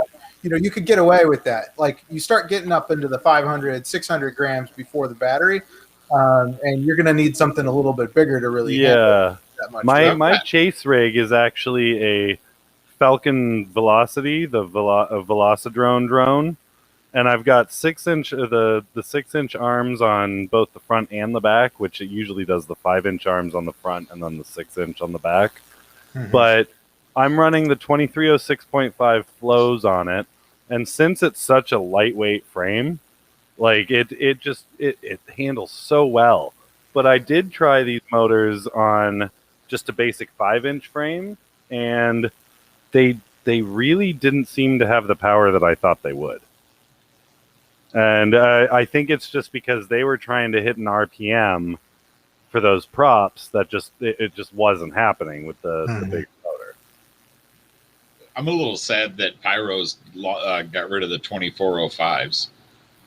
Oh, see, I never liked the 2405 stator size. Like, I never liked it, just because it's in that space where the 5 millimeter tall magnets just can't deliver on that 24 stator size. And when I was doing testing, the 2405 stator size just started to become popular, like kind of in the peak days of when I was doing my most, like all those motors were coming out. I was doing tons of testing, and like they just never performed well. They kind of were lackluster. And again, it suits that space where it's the ultra efficient, low RPM setup, but that's not what people are trying to use them for. So it was an absolutely a wrong application of the stator size, in my opinion. Yeah, I mean, and that's why I chose to make my 2205, because the 2405 was getting really popular, and you get the throttle resolution on the 2205 was just so much more responsive. Yeah, and that 2405, you're adding, 5-6 grams to the motor weight for no return. Like the 2205 actually outperformed in many cases the 2405s just because of the bell mass differential. Yeah, so, exactly. Now, what I had them on was they're still on there. This is a Flynoceros Cerberus V3 racer. Yeah. So it's pretty light. I mean, it's super skinny, super light. But man, these are dusty. 2405, 2522. And I was coming from a 2306, 2400 kV the previous year. And I flew those. I like them. They're pretty all right. I'm back on 2306 for racing. But I kind of like them. Now, were you running them with a more heavy pitched prop, or were you running that motor on a lighter pitch prop? No, I was running on 545s or 547s. Okay. It's mid pitch. Yeah. So I'm not a huge fan of super aggressive props and over KVing a motor. Yeah, one of my favorites was the 2207 with the Gym Fan 5149, 2550 kV on 4S. It was just like a missile. Yeah, I really preferred a little tank the pitchier battery. prop. Was that right? I say I always prefer a little pitchier props on a bigger motor. Like that's always been my go-to from when I first got started. Yeah, for sure. Well, I started off on 2205 and 2206, like 2700 kV, but I was doing mostly freestyle. When it came into racing, I had to drop kV down. And even the 2500 made me feel a little bit uncomfortable, just for my skill level. And I ended up dropping down to 2400 kV. But like I said, 2306 it just seems to suit my style of flying with my quads. I mean, my quads aren't heavy; they're 69 grams dry. My average racer weight is about 280. I've got a 272 is my lightest one. Nice. So far, which isn't terrible, but that's a 2306 motors. So, Right. Yeah, I mean, a lot of it depends on the pilot, honestly. That's why I always tell people, like, whenever people come to me and ask for motor recommendations, like, people get frustrated because I'm like, well, it depends. Like, that's my answer. Because really, like, how you fly and what your particular target application is going to dramatically change what motor is going to be ideal for you. And a motor that may not work for almost anyone else may be perfect for your specific application. So I always start by taking 10, 15 minutes to talk to someone and be like, where do you fly? What kind of fly, what's your general weight range that you're looking for? What kind of style flying do you do? Do you have any videos that you can show me of your flying? Just there's a lot of things that I like to get to know before I try to make any sort of direct recommendation. God, you're a brave man going down the rabbit hole of, hey, send me some videos so I can see how you fly, because that could end up being like an hour-long messenger share session. Like, well, I've been there. I usually try to say, like, send me the video that you feel best encapsulates your flying style. You gotta really work on your wording with people in this hobby. That's for sure. Well, and a lot of it is like guys like Risky Biscuits, Axel, and several other guys on here are guys local to me, so I already know how they fly because I fly with them. So, but I do, I answer a lot of questions, and like I said, I always try to get that feel for what is trying to be accomplished. And I think a lot of the problems is people don't really know what they're trying to accomplish when they go into building a rig. Like, they just kind of have a general idea, but not really specifics. And so asking the questions helps them categorize what they're trying to accomplish, and kind of put it into a box that makes it easier to make a build that's actually targeted to something instead of just like replicated build. Yeah, and you know, the way I explain to a lot of the new guys to get into it around me is, you know, I explain it like golf clubs. You know, you don't go to the golf course. I'm not personally a golfer, but you don't go to a golf course with one club. Yeah. You have a myriad of clubs for a myriad of things. And you know, like I have the mount surfing rig and the giant beast that's for destroying pine trees, and you build a couple different setups in variants, or you build one setup that you can go from 6S to 4S and tame it down and change the product out, and then you have a long range versus like a high powered. Yeah, and there's something to be said for just trying some combinations, you know, and like seeing what works for you. You know, as Axel is saying, I never have a general idea of what my goals are. You know, yeah, sometimes you don't know until you start playing with it. You know? If you've got stuff in the used drawer and you've got an extra frame, you're gonna build it whether it fits it or not. Well, I mean, you still have to look at at least the type of flying. Are you going to do racing? Are you going to do singing? Are you going to do freestyle? To at least get a general idea. Are you flying proximity? Or you're flying in big open spaces? These are the kinds of questions I ask. Like, are you flying near things in small spaces? Are you flying in really big, wide open spaces where you're not near stuff all the time? And because that's, you know, if you're flying proximity, you're going to need a very different motor than if you're flying in big open spaces and you want to cover ground really quickly. Like those are just two very different applications. Now, I know Ryan can explain this a lot better than I can for the question. Dave has a newbie question for us. He said, before my head resembles a popcorn kernel blowing up, is there any standardization in motors, numbers between manufacturers, and what do they all mean? In terms of Dave, in terms of stratter and size, those are the first numbers that you'll see. Like when we say things like 2206 or 2306.5, those are all the stratter combined with the width of it, I believe. It's the width and height of the stator. So it has to do with the inner dimensions of the part that actually has the wires wound around it. Yeah, and not the spinning bell part. And it's an oversimplification, because you can have different size motors that have the same size motor that has very different capabilities. Very true. Different size motors and look very different too, depending on how they're designed. Yeah, so the first two numbers are diameter. The second two numbers are height. So 1407 would be 14 in diameter and 7 millimeters tall. Yeah. And the kV is how many revolutions per minute per volt. All right. Yeah, so per volt applied. 4,000 kV will rotate at 4,000 revolutions per minute per volt applied to it. Yeah, I mean that's an oversimplification for simplicity's sake, because explaining what kV actually is a rather long, drawn-out conversation. But it is not how many. It is not how many kilovolts are going through that. I have gotten that question so many times.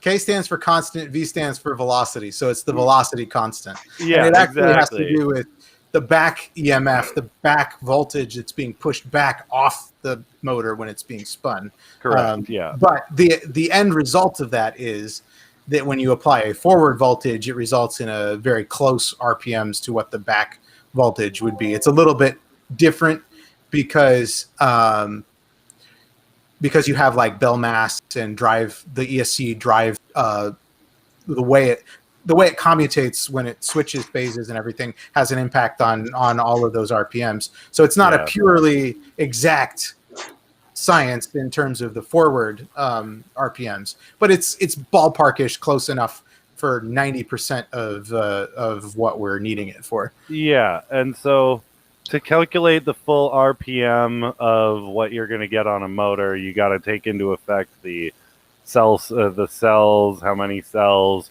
what props are on it, everything. Like it's like there's a whole bunch of different factors, but in terms of simplifying that, I'd say that's pretty freaking accurate. Now, in terms of, is there anything else that we want to touch on in terms of motors? Actually, I wanted to touch on the props. All right. Mainly the 6 blade, 8 blade ones I just ordered some 8 blades. Well, so my thought. Now, granted, I'm more familiar with fluid dynamics than I am wind dynamics. But at a certain point, like somebody's asking, how many propellers should I get for my Cinewoop? And it's, first off, I'm going to say 3, but especially if they're running high kV motors. But I start worrying that we can't bring enough air into the propellers to compensate for what we're trying to pull out, and we end up hitting pockets of turbulence with the propellers at a certain. If your quad's not light enough, if you're trying to run it too high of an RPM for as many blades as you have. Yeah. But that's just in my head. What are your thoughts on that? Night, Risky Biscuits. Pleasure having you on the stream. And Axel, I'll get in touch with you about cutting that custom plate for you. We'll get it done. And again, it's all going to be subjective and highly subjective to the vehicle. But yeah, right. And I mean, there's definitely a place for more propellers than 3, especially in Cinewhoops, because you need that low down thrust that's just not there on the prop diameter, right? Like, so the prop diameter can only produce so much thrust for 3 blades. Like, there's only so much you can do. So unless you have it pitched at like 75 or something.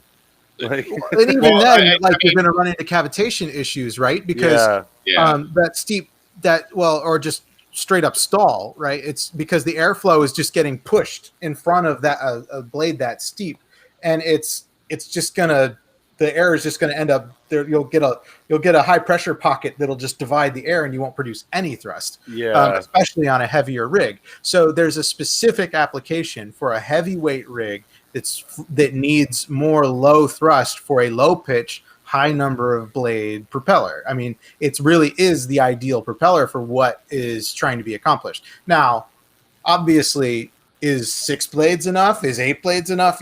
That's where you really got to get down into the actual FEM analysis and do the modeling and actually run some tests and do some aerodynamic modeling and see where that point is where, as you say, are you just pushing around a big cushion of air inside there and not actually producing thrust anymore? Now, what time? My concern is that I'm not seeing as many people build purposeful quads, or they're building a Cinewoop, but they want to go do crazy freestyle with it and have prop protection and still have high def recording, and in that case, mine does a throttle instead of just cruising around trying to take smooth high def footage. Right. So, and again, that's where it becomes hard. What kind of, again, you have to ask, what kind of flying are you planning on doing with it, even when they say a specific type of quad, because you don't know nowadays what people are going to use it for. People are pushing the extremes of what these rigs are kind of designed for. And I don't know if it's because they just think it's cool or if they just want to. Well, I'm going to try those 8 blade props. I have one question, and that's, at what point, at what number of blades do these props then become classified as turbines? Is it 12? I think that it has to do with the turbines. Don't have to do with the shape or style of the blade as much as it has to do with the funneling of the air. Right, correct? How the air is moving through the system. Well, and they have multiple propellers too, right? Yeah, I think there's kind of rotating propellers. You have varying, like there's different propellers that have increasing pitch as the air increases in acceleration. So it's compressing and increasing the airspeed as it moves through the turbine. Yeah. Right. And then I believe after it compresses it, then again channels it down tighter to increase the exit pressure even more. Right. Yeah. All I know is I've had that question a few times because I ran those Gem Fan 5 blade props for a little while on a couple of things, and I've got a 3-inch that doesn't even have whoop ducts or anything that I love those on. It's got a little bit of prop wash on things like a really hard descent. But other than that, in terms of like yaw, where you would normally get like when you're cornering and stuff, where you would normally get that washout. Loads of grip. Yeah, and so it gives you that extra grip, but what I have noticed is there's a lot more vibration in it with the more blades on the prop, as opposed to when I run it with just basic like 4-blade HQs or 3-blade HQs. I think that actually has to do with the fact that it's a 5-blade and that you've got a configuration that has an odd blade out. Because normally, as you're increasing blades, it actually you end up with less vibration because they kind of all interfere with each other in a way that causes that prevents a harmonic amplification that you get on lower blade counts. I was noticing that it not only was there a little bit of jello and like video noise when I would do throttles, but what I did get was there were a couple of times on a dive where it seemed like it had a momentary desync, where one motor would just lag and it would drift off to one side real quick, and then it would it would yaw, not drift, it would yaw a little bit to one side as if one motor had slowed down a little bit too much. So I think and I'm wondering if that had to do with the harmonics or whether it had to do with just my piloting and punching it too much, Yeah, you'd have to look at a black box log and see what was going on with that. Because that would tell you if it was a desync or if it was just a filter tuning issue or if there was vibration. Yeah, I need to start running more black box. I only do it for the larger rigs, and I just started doing it with the 6-inch and below rigs. Generally, I only run black box if there's black box logs if there's an actual problem. Like if there's something that's like it's doing something weird that I don't know how to explain, like that's when I pull out the black box logs. I don't. That was the thing. The only time I've used it not to figure out or troubleshoot a problem is with the big Kraken when I was trying to tune those super short motors. Because I was like, okay, I need to find that sweet spot. What's going on? Well, I think what we're gonna see is as this progresses is the more you get closer to like an inducted fan type of whoop, that you're moving the air column so fast that you're gonna get like what Ryan was saying before, the motor's ability to speed up and slow down and really change those thrust values versus a standard tri-blade. The efficiency to do that it's just not there. You're definitely adding rotational inertia to the prop, especially on a smaller motor like that can overtax it pretty easily. But it's actually not. It's not as big a hit as you might think, simply because of the airflow issue. Like in the response tests that I've done, for instance, 4-blade is actually faster in terms of thrust delta than 3-blade. Yeah, it can actually change the actual output thrust faster than an equivalent or a higher pitched 3-blade to produce the same thrust delta. But even low pitched 3-blades, because they're having to spin to a larger RPM differential to produce the same thrust, it takes more time because they're having to move more RPMs. Yeah. So you're like, that's where it comes advantageous to have a super light quad.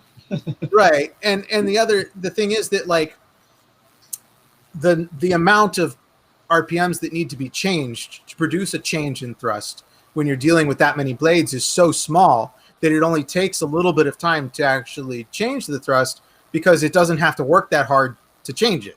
Like it's not having to put in as much of an effort to make that change. So obviously that's only true up to a certain point. And that's why I say there's still experimentation as far as is 6 blades better, is 8 blades better, based on where in the RPM range you are and where, in your weight range on your quad you are and all of that stuff. So there's a lot of factors that need to be taken into account, but it's in most cases, the increased rotational inertia is offset by the lower RPM change needed to produce thrust, more than offset. So I can't say that on 8 blades or 6 blades, but I can say that on the 3 to 4 blade switch, and I think I even tested some of the GemFan 5 blades back in or 6 blades, the 6 bladed ones back in. What about? So did you? What words did you have about Nerk's 5-inch with the 3-inch 8 blade prop? Jeez. I don't remember, but yeah, I mean, if you obviously if you spin it at high enough RPMs, you're going to produce something. Yeah, I think he was using 2,700 kV 5-inch motors with 3-inch props. Ryan, are you still updating Miniquad test bench? At the moment, Good I'm question. kind of on a hiatus because I'm in the middle of making some changes. I'm recoding a lot of the code for the test bench right now, and I'm working on optimizing it for the smaller motors for a guy that I've been working with, and Optimize. I'm also optimize. I'm also working with the university where I work to try and actually bring the testing into their engineering department, so that we can have the students actually benefit from that. So I'm hoping to set that up through the university's engineering department so that all the future testing will be routed through students doing the testing and entering the data and all of that stuff.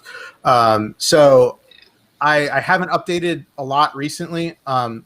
I was working with a couple of guys out in Oregon who were doing my low KV testing, and they've kind of taken a break from the hobby as well. And honestly, the motivation to test what are basically a bunch of motors that are identical to each other in different stator sizes and KV ranges for me has kind of, my motivation has gone away a little bit. So the new systems that I'm designing are designed more to do different types of testing. I'm hoping to get more into, instead of just testing a bunch of different motors that are the same, looking at things like high resolution, looking at PWM frequency changes and how that impacts acceleration and braking, and looking at specific parts of the throttle curve more carefully, linearity, some of these things that are more interesting than just testing a bunch of the same thing over and over and over again. So that's kind of where my focus is at the moment. I think it's awesome that you're getting the students to do a lot of the testing, because if I had a course or something like this in school, I would have been all over it. Like that, this is right up my alley. And in school, I didn't really have many options for that. Like, there was a robotics group and stuff, but that was just wasn't an option back then. Yeah, and there's something to be said for giving students, direct practical experience in their field. As far as the science and engineering side of that. Even if they're not directly related to their degree isn't directly related to the aerodynamics and electrical side of things. The data, the process of running an experiment, monitoring data, entering data, tracking data and all of that stuff is universal to science, right? Yeah. So it's giving experience that is relevant in pretty much any science related field. So the engineering department has been pretty excited about it. I think I'm hoping to actually grow it, and to expand into more testing. I've got open loop wind tunnel that I've been working on that I'm hoping to work with them to do some dynamic load testing. So we're not looking at just static load. We're looking at, airflow speeds and things like that. And, do more kind of broaden the testing protocols and do more with it once we get that developed. But obviously that's going to take time to establish and get that going. But that's kind of more where my focus is right now. I'm not really seeing the point in, again, running a bunch of tests of stuff that's pretty much identical to each other at this point. I think a sample size of like 350 motors is sufficient to draw conclusions based on what we've seen so far. And it's the site still has tons of useful information, even if you can't find your exact motor on there. Oh, like I said, they're all pretty much the same nowadays. So, so looking at how the variables change, and that's really what I'd like to do with that data set. Like I said, I have a sample size of over 300 motor prop combinations that we've tested. It's not 300 individual motors, but it's 300 motor prop combinations. But when you have a data set that rich, my full-time job is data analytics, right? That's what I do for the university. So when you have a data set that rich, you can start to build models that take variables into account and create predictive models as far as if we change this variable, how does that change the outcomes, things like that. So there's a lot of really interesting stuff to be gleaned from that data set, even just from an observational standpoint, going in and looking at the data explorer and tweaking, changing which motor you're looking at, seeing how those variables interplay, and all that data is, extremely high resolution. So there's a lot of interesting room to look at things there. And, I think there's still a lot to be learned in the micromotor space. I think there's a lot we don't understand about the smaller motors themselves and how some of those variables change things. So, like I said, I've been working with a guy, I think his name is Ken Pablo, who's been working on some of those smaller tests and optimizing the thrust stand code for some of those higher resolution RPM to RPM type response tests on those smaller motors. Yeah. Now, I have found your site to be extraordinarily helpful when I'm looking for things like which props to use with which size motors. And there, as you said, there have been a few motors that I'd go looking for and they just aren't there because you haven't tested them, and that's fine. But when you look for something similar size and similar kV in that list, you'll find generally the right information that you need for the motor that you're looking for. Yeah, and especially if there's 3 or 4 in the same stator size range in kV range, because then you can get a sampling and see how consistent the response is for a given prop across, a specific stator size. Just to give you a larger sample than just one. So that's where it really starts getting useful. Yeah. And if you're designing, it really becomes useful, at least for having a sample across that size. Because if you know that most people in freestyle are going to run probably a 2207 ish, what the thrust level is, you're going to know how much weight you can put in that quad before they start having issues. Right. And like I always say, it's important to remember that what you're looking at when you're looking at the data on my site is purely static load data. And that's going to shift dramatically as you change the weight of the quad and things like that. But it does give you a starting point of equal comparison between motors. So you're looking at, and I always encourage people to look at the response graphs on the Motor Explorer page, because you're looking at how long does that motor take to change the speed of that prop in worst case scenario, because that's going to tell you way more about how that motor behaves in flight than looking at just thrust numbers. The thrust numbers themselves are not as important as the actual shape of that curve. Yeah. And I really used your page a lot more recently than I did previous to our last episode, but I've found it, as I said, I found it very helpful in terms of picking props and picking generally, if I'm running a 6S rig, what sort of limits I should put on that in terms of thrust, in terms of all that. Right. Now, to segue sort of into protocols, I wanna pop this up, which Ryan sent me the other day. This is the only thing that he apparently has BlueJay set up on at the moment. So am I correct in saying this is the only thing that you've got BlueJay on at the moment? Yeah, right now it's actually on there for a particular reason. Where did that thing go? I swear I've got it here somewhere. My boys were in here moving stuff around, and now I can't find anything. Isn't that always how it happens? Yeah, so there's I actually have some new tires from Daniel, actually. I think he's in the chat there. Nice. So he printed these at super high temp for me to get the layer bonding down. Because when you're drifting, they get tore up real fast. Oh, yeah.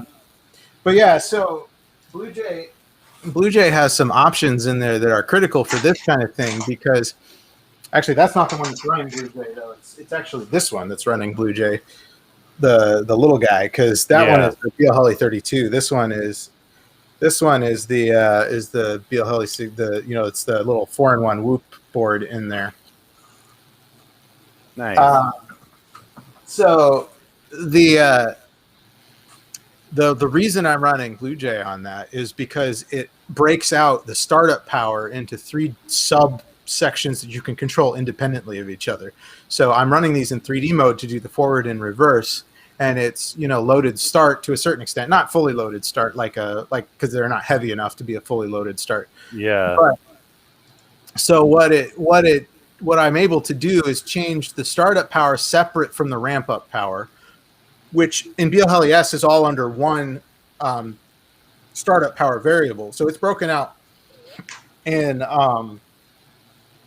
Blue Jay into 3 separate variables that you have control over. So you can control the initial startup power, and then you can control the minimum ramp up power and the maximum ramp up power, which gives you a huge amount of flexibility to dial in how much effort the ESC is putting into starting and then changing the speed of the motors. Because with that, I need high startup power to get the motor initially started during the 3D transitions, to make it actually not stutter and stall on those transitions. But then I need a low ramp up power to keep it from having huge current spikes when I'm accelerating, and to keep it from just flipping out of control all the time from applying too much torque during acceleration and braking. Yeah. So it's super fun. But there's a reason why Blue Jay in particular for that application is super useful. And obviously there's applications in the drone world where that's going to be true too, where you want, especially for Cinewhoops and things like that, where you're running small ESCs and fairly small motors under a fairly heavy load. You need that big startup power, but you don't necessarily need high ramp-up power. So being able to dial in that ramp-up power and startup power separately is super useful to, kind of optimizing to prevent desyncs, but still being able to control how much current is being dealt with. That's a great line. I had to put it up. I think that's accurate. Yes, if a Vulcan tried to mind meld with Ryan, I think the Vulcan would need a therapist. That's possible with people like us, where numbers and all this info is just there, and we don't know what to do with it. When we talk drones, we go into this language that nobody else understands. And I think Skyler and myself are in a similar situation where we were lucky enough to get involved in this hobby very early. Yeah. Very early on. And, we've absorbed through osmosis just kind of being part of it and doing it. We were flashing ESCs with remember those chip things that you had to hold down the ESCs to flash them, or you had to solder pins to it and then desolder them. What about I had put together with hot glue to sit there and program the airplane ESCs into. What about those? What were they? The Simon K. The I2C jumper things that we had to use for the KK boards and stuff. Yep. So we've been around for a while, so all that information just kind of accrues over the almost 8 years now that this hobby has been going. So well, I remember showing up at an airfield with a 2.4 radio, and the guys didn't want me to fly because the antenna was that long on the transmitter, and they're like, "There's no way you're going to fly that. There's no way." And they had to have this whip antenna. Kills 72 megahertz. Yeah, right. and back electric then wasn't even a thing. Back then those I remember a friend of mine had one of those old school Futabas, I think it was. One that had the antenna that I swear to God was 5 feet long. I was like, dude, really? I think he was just doing planes or something, but it was a sight to see, and I was like, wow, I do remember those. But back in the day where you thought to get more range, you just needed to add more antenna. Like, and yeah, John, I remember those ESCs, the ones where they came separate and you could solder them together to make a 4-in-1. Who was it who made those? Shoot, was it? It was one of the. Was it RC Time? No, it wasn't. It was. It was one of the Chinese companies. I can't remember who it was, but they made those 4-in-1s that you you could use them as individuals, but then you could solder, like you could put them together and solder the edge soldered points to make them. I never used it, but I remember those. APD just came out with a PDB that you actually mount the ESCs onto. Right. Yeah, I've seen that. And APD makes some killer stuff. yeah, oh yeah, Super expensive. I just got their I think it's the 380 amp PDB that I got it for the Chronos, and it actually wasn't too bad in terms of price. But then the 500 amp was probably triple the price, double or triple the price. Yeah. Like it was a big jump. Well, and it makes sense because to handle that current draw, the engineering required is exponentially greater. So, like, the copper density on that 500 amp board has got to be just insane. Yeah, and the 380 amp board is just massive already. So, yes, that's it. The Racer X. What was the parent brand on that one? I'm trying to remember who it was. Tattoo. Was it? Tattoo had 4 ESCs that you could solder together to make a 4-in-1. Well, Tattoo doesn't make their own electronics. No, I know they don't. But I'm trying to remember who the original. I can't remember. Like Racer Star or something. No, it was.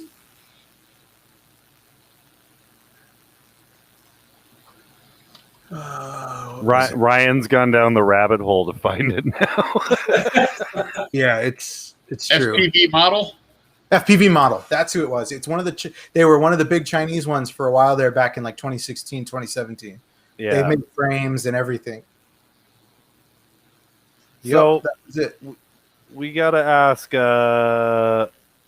Private Island sending a pic to us for, the Racer X Quadrant 25 amp. Yeah.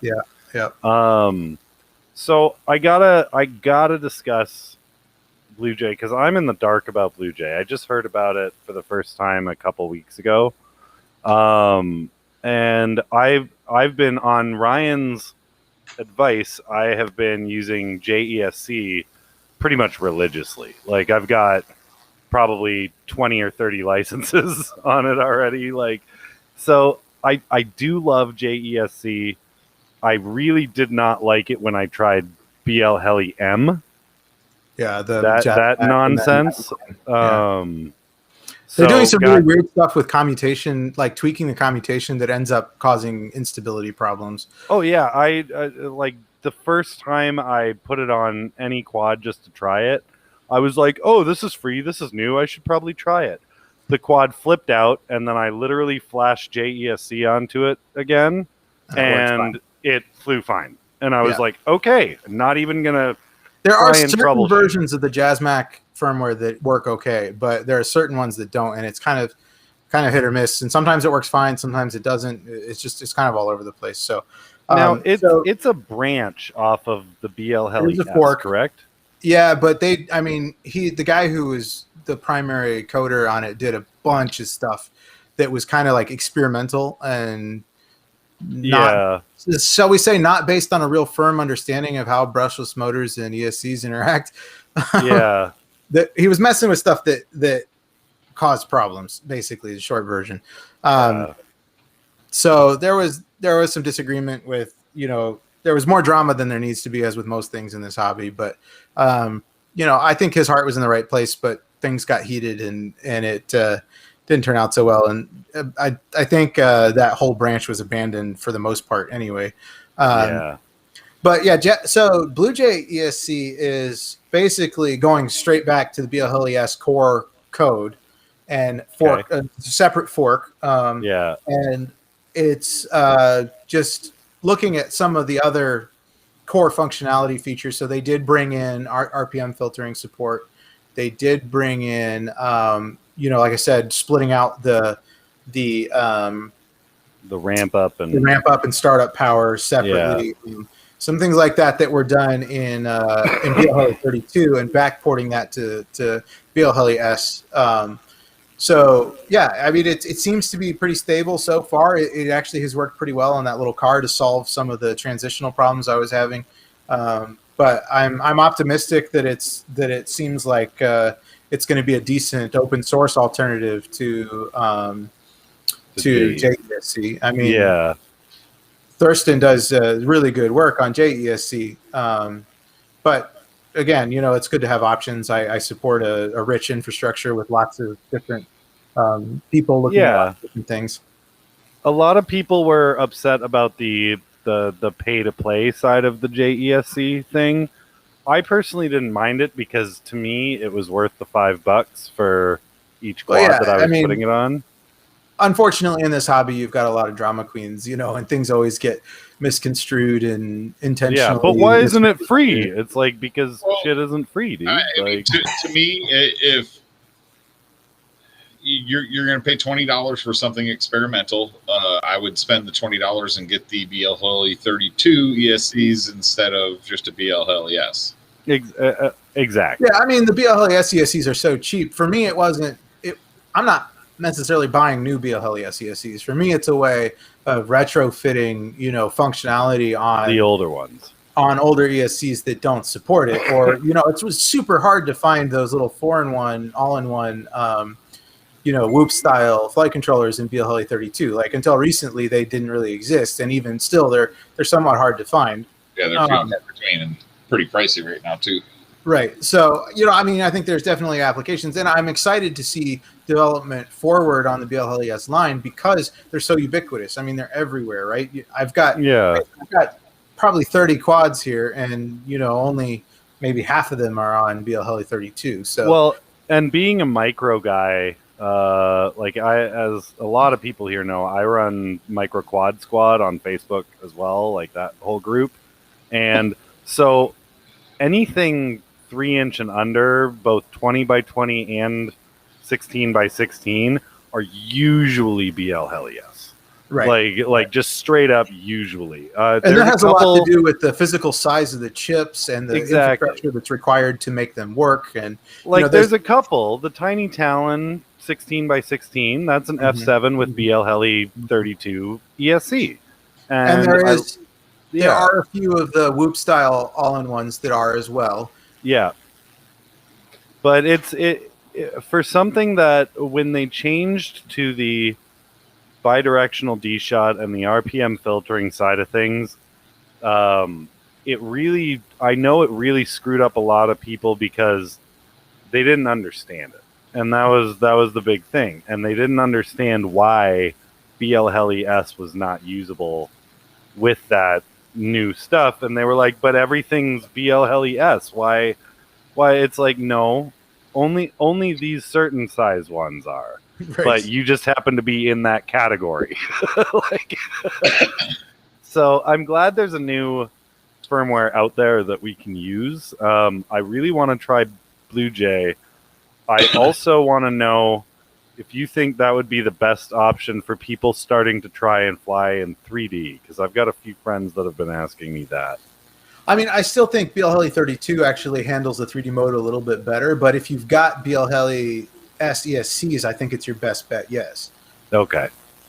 BL Heli 32 actually put a lot of effort into 3D modes in conjunction with Zoe FPV and a couple other test pilots. So they actually have several. There's 2 different 3D modes in BL Heli 32 that have a slightly different transition technology or technique on the commutation during transitions. So there's like a soft and regular one. I'm not a big 3D pilot, so I don't really understand all the idiosyncrasies there as far as what the details are. But that's that's a good. They did a lot of work on 3D and BL Heli 32, and 3D mode in BL Heli 32 is very solid. So nice. Well, that's a lot of tech talk for firmwares, that's for sure, and protocols. So Matt, you Skyler, you wanted to discuss your frames and what you got coming up soon. We've talked about the motors, and for those who don't know, Skyler is coming out with a Brother Hobby 2816 1050 kV for 10-inch rigs, and it looks sensational. I'm excited to try it on my Kraken. You did want to talk about the Kraken a bit too, and I know Aaron and a few others recently bought your last ones. Yeah, so the Kraken's a 7 mil, very similar to the Draken, arm design. The Kraken can run 11-inch props if you really want to do, the short squatty motors and fly forever kind of a thing. Yeah. So it's there's not much to say about it. It's awesome. Exactly. I mean, I can really dive into the specs a little. The motor mounting is 19 by 19. I don't know what else to say. Do you have anything else? You said you were working on a couple other designs soon. I'm not sure if you want to talk about. What you said you're working on some contract designs. Anything you can talk about? Yeah, so a lot of the guys have. One specific gentleman in Sacramento, he'll ask me, can you change the way this orientation is and do like a full dead cat? And so that idea led into this prototype frame, which is the Father Time frame, and it's kind of hard to see. But I made a 2 bolt pattern right here, so you could move the frame from True X to Dead Cat just by moving one bolt hole in the arm. So, and then another thing he wanted was the bridge arms to connect here together instead of independent arms. But then once you commit to the bridge, you can't change back and forth between True X and Dead Cat. Yeah. So that's some of the contract work that I've done. Other guys have wanted longer arms on like the 3-inch. They wanted like 3.5-inch arms. I do actually have one more frame here. This is a 4-inch frame with 5-inch arms. So it's an ultra lightweight 4-inch bottom mount that we ended up running 5-inch arms. And so, 1407s is what I made this frame originally for. Nice. 1407s don't run 5-inch very well, but I haven't tried some of the new ultralight T-mount 5-inch props just to see how they would do. But I could recut arms and make that to run the 2004s, pretty quick. Yeah. So it's just certain people will message me and say, "Hey, I saw this. It looks really cool. Can you cut my name in the top plate, or just do, any stuff?" Nice. So when are you releasing these Avenger motors? I should have them on the 30th. Okay, cool. Of this month. Awesome. I'm building a 7-inch right now with the 2510 version of those motors. These are the 1250 kV though, a little higher kV for 7-inch. Right. Nice. I'm on 5S, 4S. I'm going to start it out on 4S, just kind of get the, it'll be not punchy but more efficient. So we'll see how it does on 4S, and if I need to go to 5S, we'll go to 5S. But if he really feels ballsy, he's just going to throw an 8S in there. Yeah, actually, I was thinking about trying a 3S 5200 because I have one of those laying around, and just like, yeah, just like the 75% throttle just for the hover coast. I was thinking for 4S, it'd be a nice cruiser, and you can get like a 2200 mile battery and freaking run it up and down a mountain, no problem. Yeah, and this is the Johnny FPV QAVS, and it'll handle a 2200. Actually, I've a buddy of mine has a 2200 in that frame, and we tried it, and even on the 5-inch, it actually flies fine with the 4S 2200. Yeah, then you just drop a 5S on it when you want to get stupid. So yeah, just make sure you have that profile switch set. Yeah. Yeah. Now, Ryan, I do have a question for you. We were talking about protocol before, and I had run the Betaflight 4.2 on the 10-inch Draken, and it didn't perform as well as 357. And and I was really curious of what your thoughts were about. Or do you think a certain version is better for these macro quads, and why? No, I don't think so. I think that it just requires a different set of parameter changes than what 357 had, and I think stock settings on 357 was closer to what would work well for that quad than what Betaflight 4.2 was. I think you could dial it in, and I think you could get it there, but it would just take some rethinking about enough of the code in the back end changed that you would have to kind of start from scratch on the tune and just really rethink how you were approaching it. In the end, you can make 4.2 exactly like 357 if you have the settings right? So you just have to know. You just have to know which settings to change to get it to that point. And there may be new settings in there that would benefit it. You just have to play around with it a little bit to see where that sits at. And if you're already comfortable with one that works for you, keep using it, right? If you don't want to go through the effort to figure out what all of those are. For me, on my kind of range of quads that I fly, I've developed a kind of an internal myself preset for 4.2 that I can just load on a quad and be pretty much ready to go within 2 packs. But it takes some effort to get there. You've got to figure out what everything does and think about it logically through. I think for the larger quads, you're going to have to dial in the filters quite a bit on 4.2 in terms of making that work. And with something so kind of out of the ordinary, like a 10-inch big beefy quad, you're probably going to want to get at least a couple of black box logs to look at where the frequencies of noise are to help you dial in those filters. Normally on a 5-inch, I don't bother with that. Like it's not far enough out of the normal to need to do anything really logging. But getting a couple of good logs on a 10-inch quad is going to help you figure out where the problematic frequencies are, what they look like, how they're moving around, which can help you dial in both the dynamic filter and the RPM filters as needed.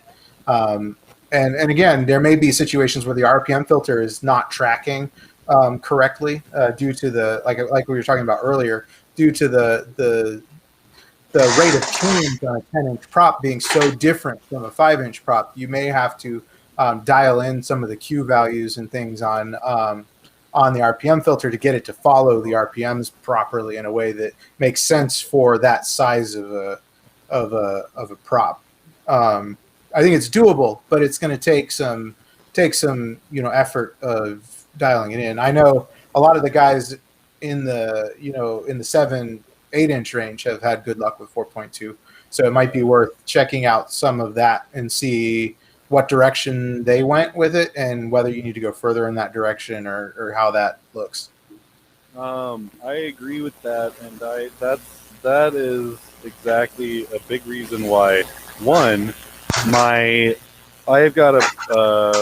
I've transferred all my 5 inches up to 6-inch, just because I had the extra motors that were a much lower kV, and so I was like, I'm gonna upgrade.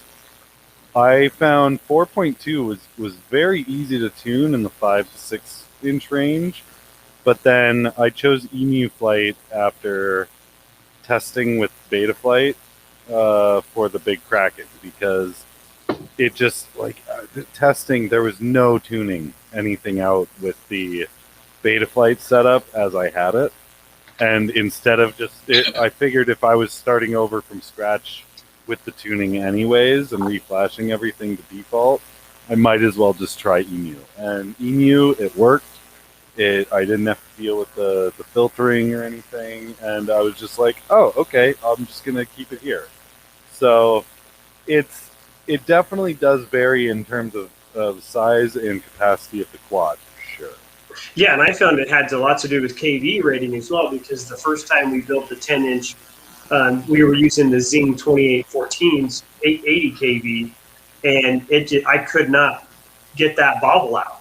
It would just you had that problem, that bounce back. Yeah. And as soon as I jumped to the 3115 1050 kV, it just the RPM was already there, and so I think Ryan was saying the RPM filter tracking, it leveled everything out, and then I got rid of the tri-blades and went to the bi-blades, what helped the most accelerate even more, and then then everything was just smooth. Yeah. At the core, it's an authority thing. Betaflight definitely performs better on high authority quads, and it does not do as well on like the settings as they ship are definitely geared towards more responsive quads, and it does not work well out of the box with quads that have lower authority. So basically, the more authority you have, the better Betaflight is going to like it. And there are ways of making it work, but you have to go through a bunch of extra configuration to get there. So the lower the authority of the quad, the worse Betaflight is going to like it. And Emu Flight, on the other hand, seems to perform very well in close to stock settings with low authority setups. So it works very well with very large quads, and it works very well with very small quads, which are the two extremes where you have authority problems, basically. Yeah. One of the guys says there's getting white noise in the background. Yeah, I'm hearing that too, a little bit of a hum. Could it be my air conditioning system that just kicked on? It sounds like electrical interference. Like something on your power line is making noise. Might be mine. I don't know. I wouldn't be surprised. Like I've got a water heater and an air conditioning unit right next to me. So I'm assuming since my air conditioning kicked on, it's probably some feedback from that. That's probably what it is, because it comes and goes. It'll go away and it'll come back. So it's probably when the compressor is on, it's probably causing some or issues. it could just be my super crappy mic. So, Ryan. Yeah, I want one of those. Yeah, you were all up on that right when he posted it. I was like, hey, Dude, this thing is so, I mean, it's tiny. Yeah, it is. I mean, in the price, I was like, I saw it and I was like, come on, really? I mean, you still got to buy servos, right? So whenever I see something that's I think is a little bit low priced, I have to read the description very carefully. But it came with two. What motor spec is for that? It's got a 9 Tiny whoop. 9 mount. So micro motor. I'm pretty sure any motor that you throw on that would work. Yeah. Well, it's got a 9x9 it comes with a 9x9 That's mount. right. Hey, I got a what is it? A T-Motor F1000 over here. If you want to throw it on there, I think you'd run into CG problems. Yeah, a little back heavy. It might do that feather wobble all the way down. But I've got a you couple. might be able to put like a 2207, like 2600 kV on there with a 5-inch prop. Yeah. What was that they say? Nose heavy, fly bad. Tail heavy, fly once. Yeah. Yeah, that's true. You just got to add some lead weight to the front, and it'll be fine. Yeah. Like a hammer. A little lead weight or something like that. Yeah. Can you imagine the kinetic energy that thing would have? I just strapped the GoPro on the bottom. Dude, Man, you hit something that would just disintegrate. Yeah, that F1000 motor is probably 4 of those sessions strapped together, man. So I'm thinking like well, I've got a bunch of motors here, and I was really kind of going back and forth between the 1106 and I've got I think I've got a spare 1205 here. I might throw on it. But now, are you going to do a gyro stabilized on that thing, or just run it straight from the receiver in to the servo? So I have a crashed up Dart that has a really small stabilized board on it, and I was going to run that. And actually, the ESC that I bought for it, the ESC from the Dart is 20 amps, and it is, 30 amps, and it's smaller and lighter than the one that I bought for it. So I'm really thinking about just throwing all the Dart parts in a Crossfire Nano in it. Flight Test sells that. And just using an AIO cam. Hey Matt, Flight Test sells that Aura board, right? I've heard really good things about the Flight Test Aura. The Flight Test Aura board, yeah. They're decently cheap. They're like $25 or something like that. I think it was just the sizes. This was the smallest stabilized flight controller I could find. I know the ZOH ZOHD's got a nice new one that's out, but it's pretty large. So Dave Nelson says use a push pull dual motor setup like Yeah, one there of you go. those That'll take care of the nose coaxial. weight. Yeah. I found I really didn't care for the wing flying as much as I thought I would, because I was originally a line of sight airplane guy, and so I thought taking to the wing was going to be natural. But all the bob and jiggle and yaw and just everything, how the wing is literally just bouncing around, I didn't like that FPV experience, and then I went back to drones. So this is the ZOHD flight controller. You can see it's super tiny. Yeah, it's stabilized flight for like the FlySky receiver that the FlySky receiver that I have. Here's the non-broken version of that. Yeah. you can see Shelby Vole, if you guys don't know, he's a wing racer, but he decided he wanted to go flying upside down chasing Christopher Perry in his M5 and forgot which way was up and crashed.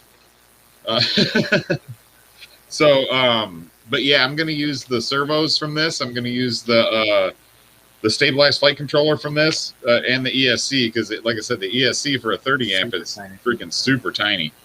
Yeah. I think I know what ESC that is, actually. The SpeedX or whatever? I actually think it's made by X-Rotor. It's Fly Color. Oh, Fly Color. Gotcha. Yep. Well, Fly Color is a sticker name. Who knows? Fly Color is a manufacturer. They used to make more back in the day, but I think in the drone space they don't as much anymore. But I was really surprised how much on the Dart when I was flying in the wind at multi GPIO, how much the stabilization had really helped. Obviously, I think for a wing, I'm not going to be able to use my 3S. My 3S 1300 in there. use an 18650. Make it 1S. Yeah, that would actually probably work. Actually, I was thinking I could put two 21-700 side by side. Yo, send me one. I want to make a long range wing with a little micro motor and an the only thing I would say is you are probably going to want to add a spar. So the thing is light enough, right? So it may not need it if you build it light enough. Loading is that heavy on that? I've got two, so if it breaks, I'll put a spar in the second one. Right. It's easy enough modification, right? Yeah. Here, have a ruler. But yeah, dude, for $24 for two of those, and it comes with the servo tabs and the wires. Nice. I just need to get some servos for it. Well, actually, I'm going to see if those ones will fit, but I really want some tiny servos. Those are super tiny.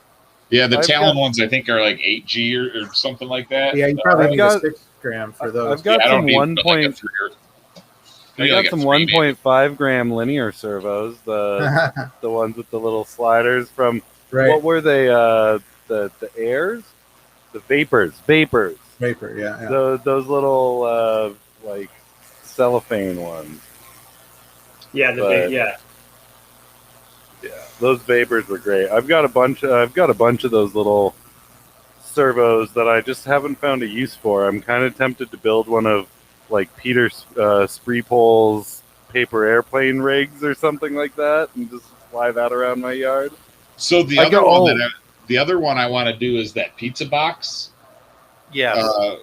But I have corrugated Teflon boxes from work because I work in my company ships products into a clean room for Intel and AMD and Samsung and all these companies. So there's no cardboard, no paper or anything like that allowed. So we've got these corrugated Teflon boxes that we use, and completely waterproof. Like I've got stuff in storage that's been in those corrugated Teflon boxes for probably 15 years. So they're just indestructible. And that's is that like the 1/4 inch or the 1/8 inch corrugated sheets? Yeah, it's let me see if I have a piece around here somewhere handy. There was a company in the 80s that made 60 size nitro planes out of those, and they were called Aircore. Nice. I'm trying to see. I've got them stuffed away. I know I have. While he's looking, I'm going to show you guys one of my favorite new things to chase my daughter with. Yeah. Oh, that's the stuff right there. Dude, it's pretty. It handles pretty well. Obviously, it's line of sight and it's way too light to be able to put an FPV system on it. But my God, are they ever fun? I can sit in the backyard for an hour with her and the 4 batteries, literally just chasing her around with it. So you Wears can't her right put like out. a Whoop FPV on there? It wouldn't take it? I'm I would thinking. think a Wing would have more lift, right? Yeah, it does. What I'm gonna do is I think I'm going to upgrade the motors to something like the newbie drone 500 kV or something, Yeah. and just so that it has that little extra power. And Might then need I'm gonna a little more take the, angle to those rear motors. yeah, and then I'm gonna take the canopy off, the Inductrix canopy off, and put like a normal FPV canopy, like a Goober canopy on it or something. Yeah. But the only problem that I have is it's laid out so that while it's flat, it's at a tilt. So that when you're flying, it's got that up tilt to it. Right. So you have to using tilt it way down. yeah, you have to aim the camera down instead of having it angled up because No. Put the camera on the bottom. oh, that's a brilliant idea. You, sir, And just blew my mind. Transition on that, when you hit the transition switch from hover to forward flight, it in the program that they put in that thing, it is just so smooth. It's incredible. Oh yeah, I've been like literally you can stop it on a dime and fully do a full yaw 360 no problem and then just take off again. And absolutely no other wing I've ever seen other than there was one VTOL like tri-prop VTOL sort of thing that I did see that could do that, but it seemed extremely finicky in that transition. So Yeah, that the motors had to actually tip forward. And this is the corrugated plastic I was telling you about. I don't know if you can see through it, but so it's really, I mean, it's really pretty tough. So I was actually looking at that stuff to do the air straightener for my open loop wind tunnel. Okay. Because you could just stack layers of it to get the grid to make the airflow linear. Yeah. I tell you what, I really like it. I got a bunch of, like I said, I got a ton of boxes that I pulled out of the clean room and took home instead of throwing away. I actually ended up going with single-sided corrugated cardboard, which you can see in a roll back there.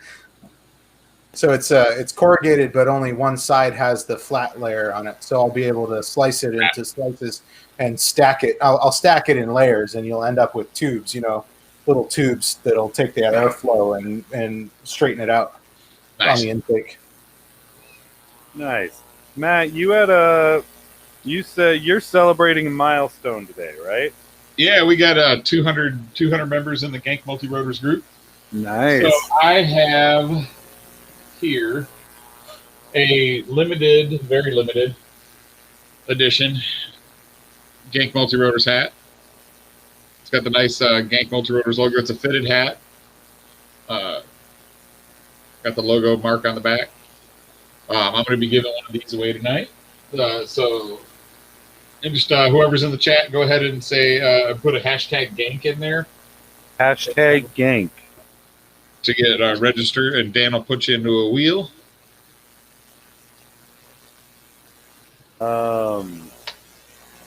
Yeah, and we got that. We did the FPV therapy giveaway at the beginning. Yeah.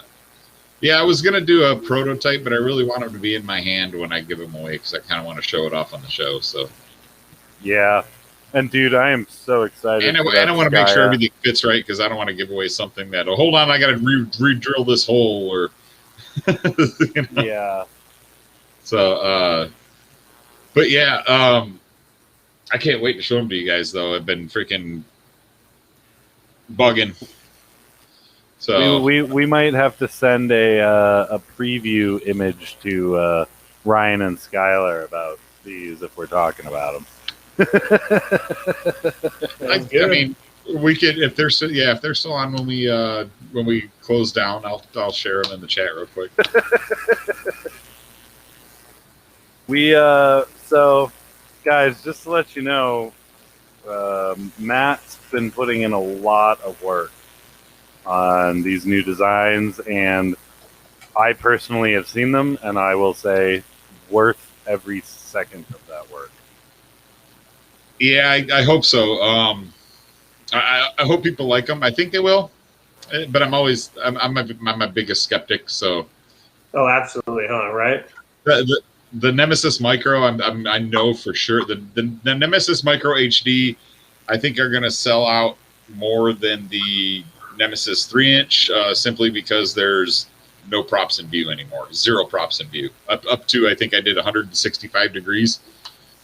So, yeah, because I lengthened the front end, I lengthened the back end a little bit, and then I gave motor protection. So there's a new arm end design that's going to give more motor protection. For yeah, because that's what Ciotti was whining about, right?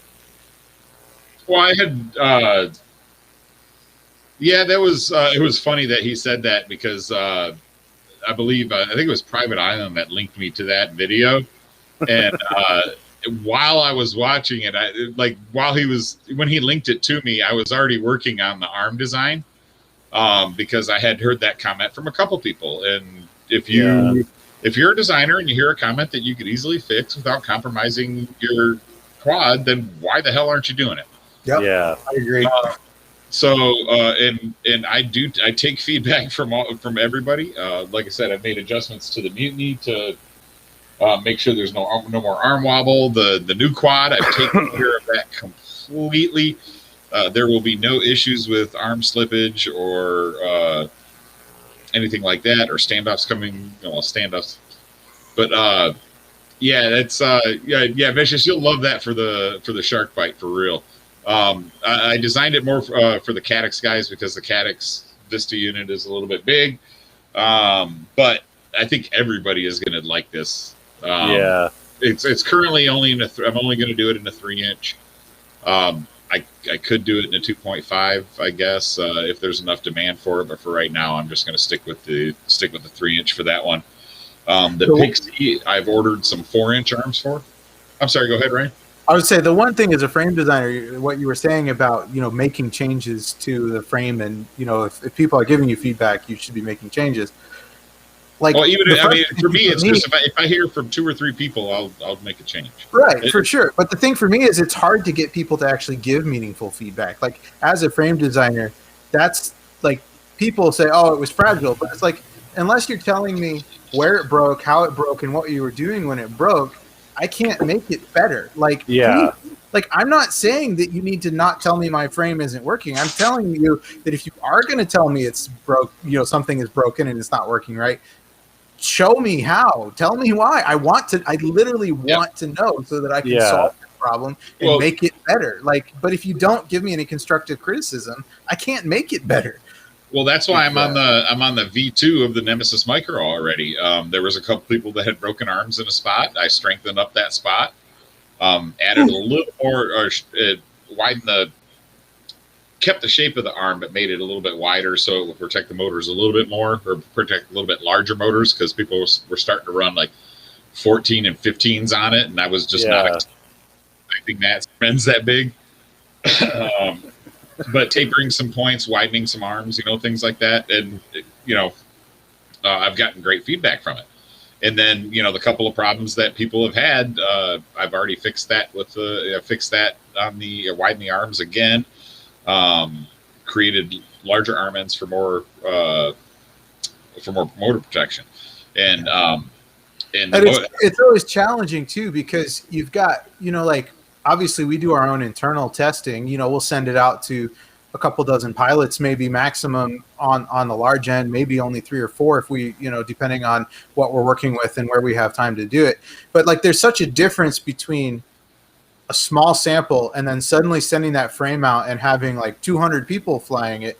Like, that's a huge difference. And you're going to see problems that just don't show up. And I think one of the downsides of working with a larger company like GetFPV is that I think people are less likely to give feedback to a company that's that large, because they think that, they've already done all this testing, everything. It's like, well, yes, we have, but like that's a small sample compared to the total volume of people who could potentially be using the frames.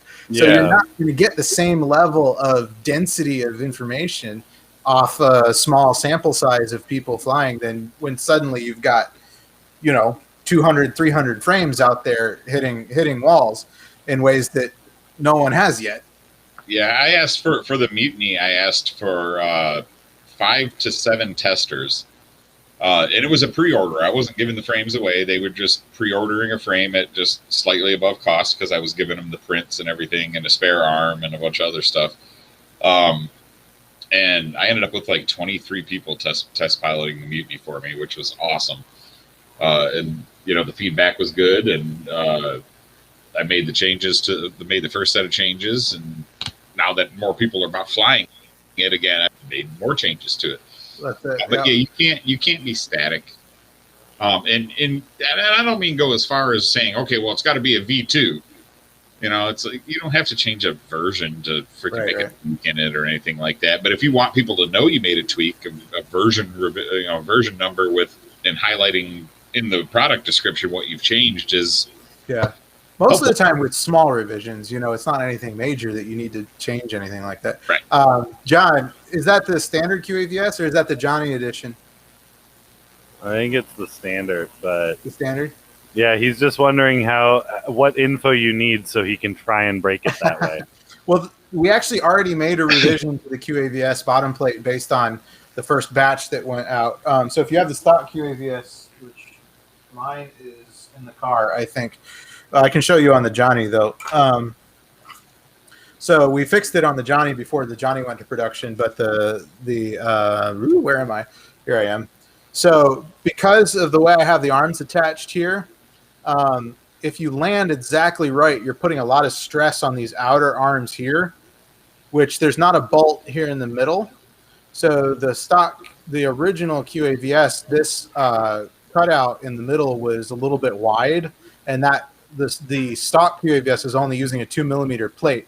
So the plate actually broke for a couple of people right here along this edge right here, just from the impact of a rotational impact here, making these two bolts, out here act as a fulcrum and putting a lot of pressure on the center of the plate back here. So in the next batch of QAVSs, we shrunk this center thing and then gave a little bit more beef to this part here where it was breaking. So that should be solved in the later version of the QAVS, but that's the one place you might get a break.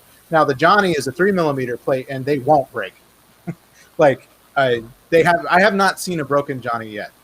Nice. Yeah, my Dinky Mods is saying his is the Johnny, and he's tried hard to break it. Yeah, it's the Johnny is a tough frame, so it's that was one of his requirements when he came to us with the design. He wanted it to be tough and still not a brick, not 700 pounds. Right. I think we managed to get out of it. I mean, the thing is the weight on it looks deceptive because it doesn't need any 3D printed parts, right? Yeah. So like most of the time when people give you a frame weight, they're giving you the frame weight without any of the accessories on it. So the frame weight with the Johnny includes what would be pretty much all the accessories that you would normally 3D print and add to your quad. It doesn't need any 3D printed parts.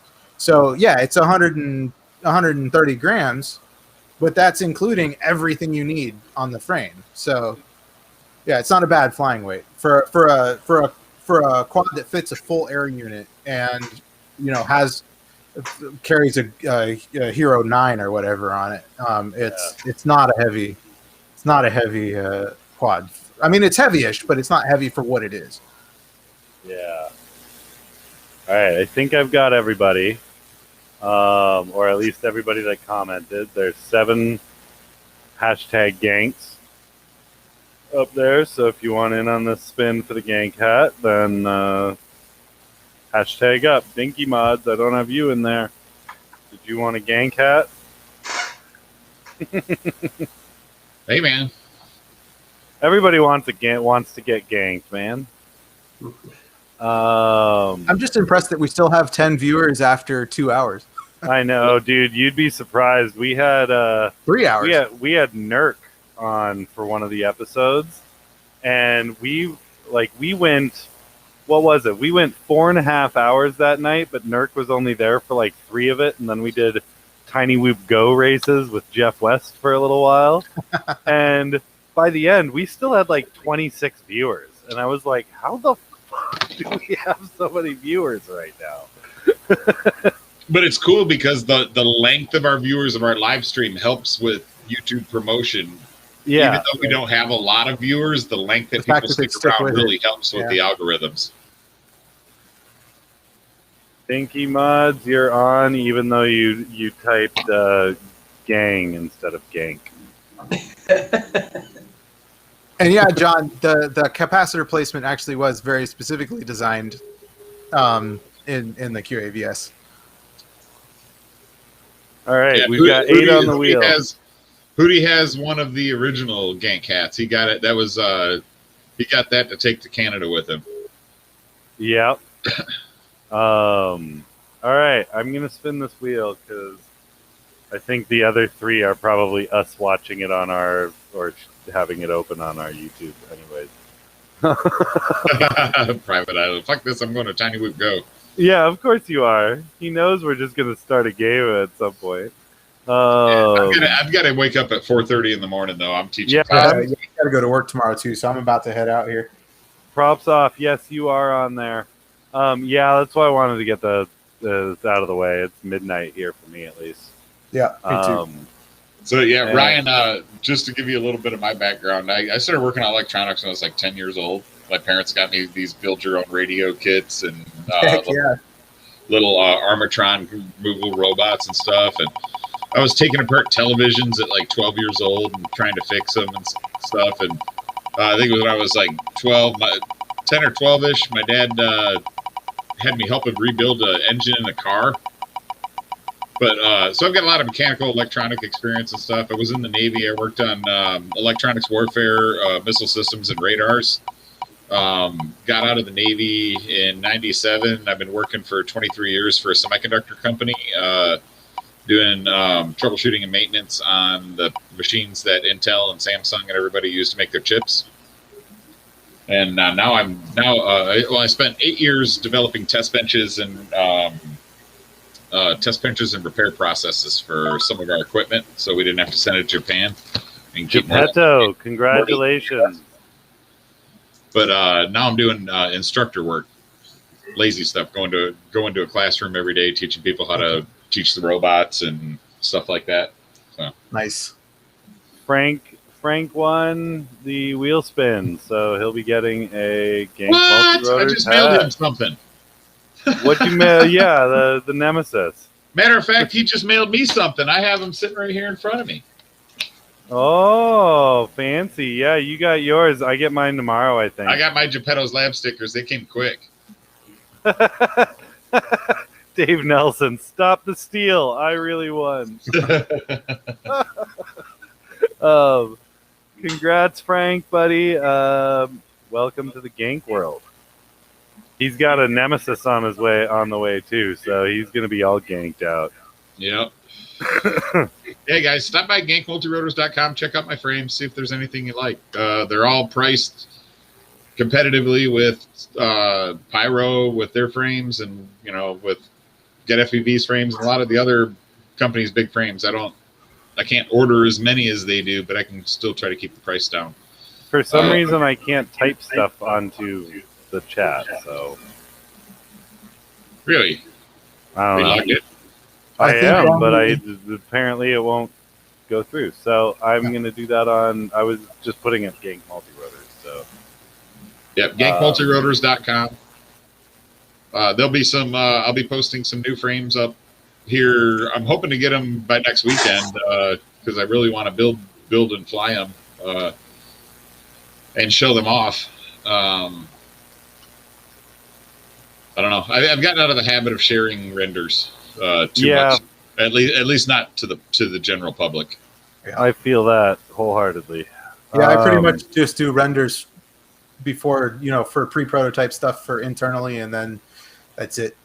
Yeah. Yeah, the Nemesis, I when I built the 6-inch Nemesis, I shared the prototype, and by the time that I got the final version, freaking Banggood already had a copy up. That was awesome. That was my first frame design, and Banggood copied it. And I wore You're like, I made it. I'm finally famous. Funny story. The QAV R2, the first frame I designed for Get FPV, they actually had a vendor come to them to Get FPV, and they were like, "Hey, we see you sell this frame. We can make it for cheaper." Like, that literally, they had no idea that Get FPV was actually the manufacturer of the frame, and they approached them like trying to sell them a clone of their own frame. Yeah, I'll tell you what, it's pretty ballsy. All I can say is thankfully that the clone was horrible. It was a piece of crap. But like I said, I did warrant a $35 Banggood price instead of the $25 Banggood price. So I felt good about that. There was flight test. I remember Bixler and TJ did an episode where somebody had sent them the Banggood knockoff of their Sparrow plane, and they were sitting there and they were trying to build it, and they had their foam board cut out one that they did on one side, and they were folding it easy and every time and perfectly and built it no problem, and then they were folding the Banggood one, and every even slight fold and the thing would just snap, and they were like, what is this? Like, what sort of foam is this? And so, yeah, there's been a lot of those. I know when I dabbled my foot into the design world for frames, I got excited and I shared it with a few people that I guess I didn't know well enough, and suddenly RDQ had something very similar up on its site, and I was like, oh, that looks super familiar. And I called them on it, and it disappeared from their site, and they then denied any implications that might have come with. But it was to me, it was just more discouraging. Like, after that, I just didn't want to like design anymore. I didn't really feel like it. I never had that urge, but it was fun while it lasted. I don't like the copycat side of our little hobby that's been happening. I will say though, I as a designer, yeah, I am almost more frustrated by what TBS is doing with the Source One than the clone. Yeah, because the cloners, I'm not too concerned about, right? Their products are crap. Like, people know to stay away from them. I mean, the people who don't know find out real quick, and it's like, it's not really a major danger to me as a designer. Yeah, but the Source One being cut by everybody. A solid frame, a very good frame that he's offering at $25. Like, that puts significant pressure on me as a designer.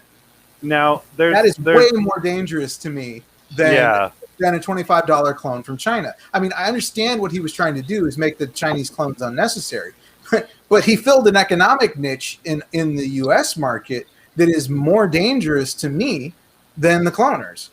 Exactly, and the thing with that is, he also at one point he released the cut designs and cut files. Sort of in an open source sort of way. Oh, they are. They're all open. I mean, that's the whole point of Source One, right? It's open source. You can get it cut yourself. And that was the thing. Like, I've found a lot of people that I know personally that are like, oh yeah, I can cut you a Source One, but the thing is, like, there's a specific direction of the grain. There's a specific way you need to cut it. There's so many specifics in terms of actually seeing that frame, that if you're getting it from somebody that's not like doesn't cut frames often, obviously if you get it from a reputable frame cutter that's using that design, that's fine. But there's been so many out there that I've seen people being like, "Oh, I broke my Source One arm," and it's like, yeah, but you had it cut by this dude. Or yeah, and you have no idea what the quality of the carbon was that it was cut on. Exactly, you don't know if they cut it in. But that doesn't bother me as much because those are edge cases, right? Exactly. I'm not too concerned about that. What I am concerned about is the devaluing of the entire frame market. Yeah. Because I can't match those prices. I lose money at those prices. Yeah, exactly. So like that puts a real crimp on small business frame designers who are trying to make things work. Like, I mean, less of an issue for doing contract work through Get FPV because they're large enough they can absorb some of that. But guys like Gank are in a real tough position because of the Source One. And I'm very fortunate that, you know, what I do is a hobby. It's like making the frames and stuff like that. It's not my source of income. If it was, I would not be able to compete at all. It would be too hard. Exactly. Because you end up, especially starting out, and like I said, I'm very fortunate that I can keep my prices low because I don't really need that much margin. Like I said, this is fun for me. But the people that can't, like Flynoceros, Get FPV, Catalyst Machine Works, you know, these guys, you know, that's their livelihood, you know. So you're putting out. Fortunately, they have a huge customer base. Right. You know, you want to talk about why Flyduino failed though, and I don't see you, Dave. Flynoceros failed though.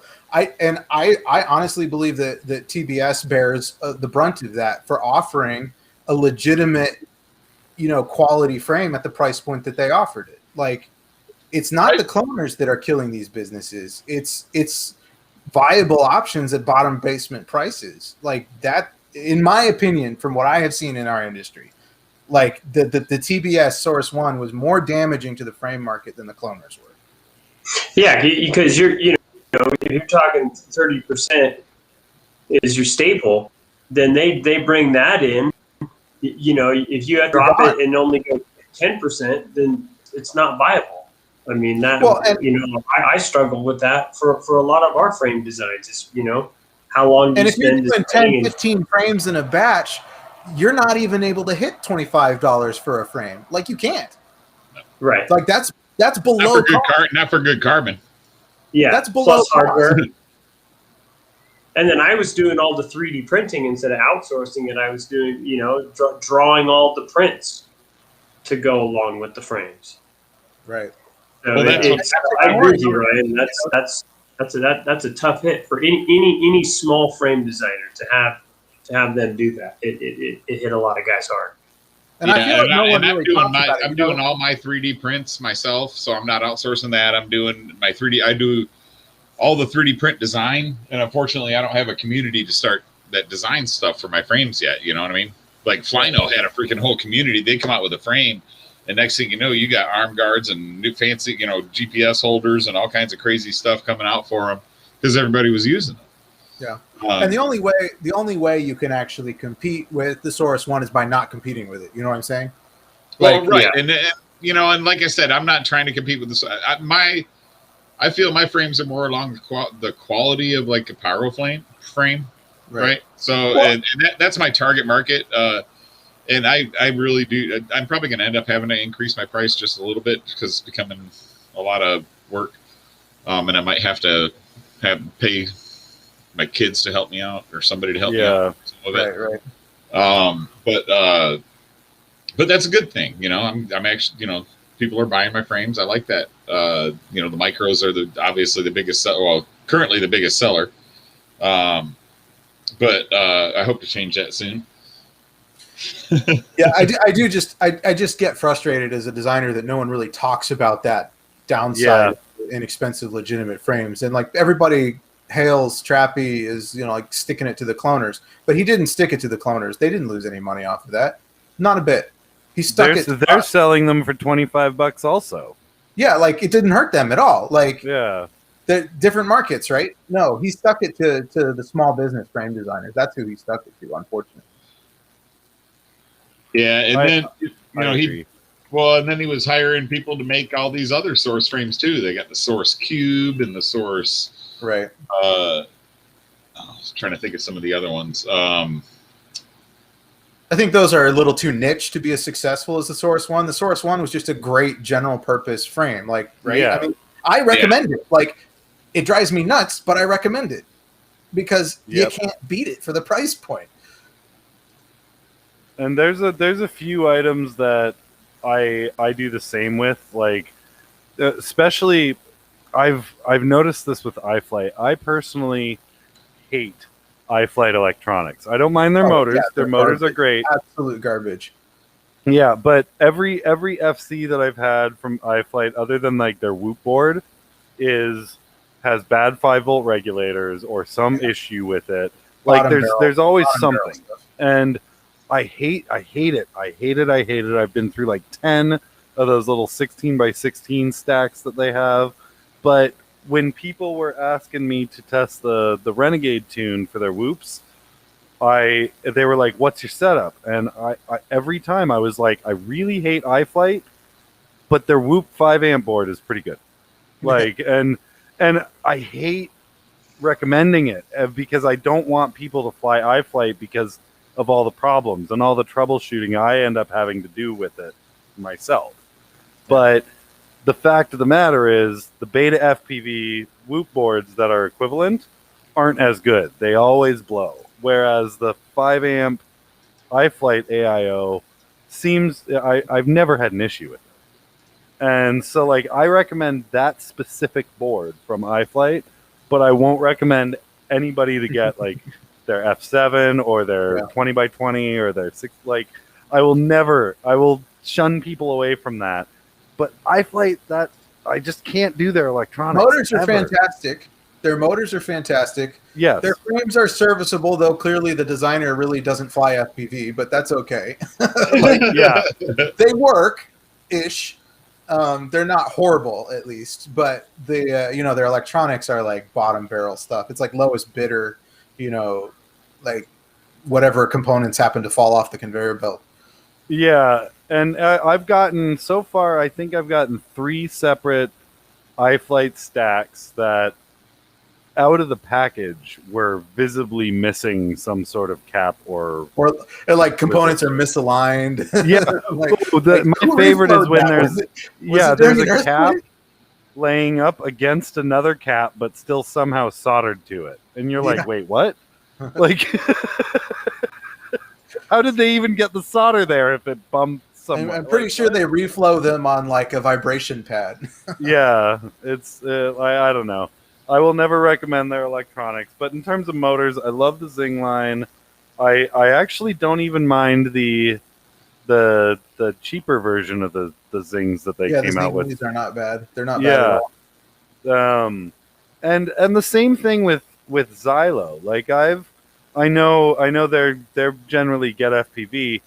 The Xylo motors, I've heard a lot of people hating on them, but the ones that I tried were those budget ones that they had, and they were great. The stealth motors are good, yeah.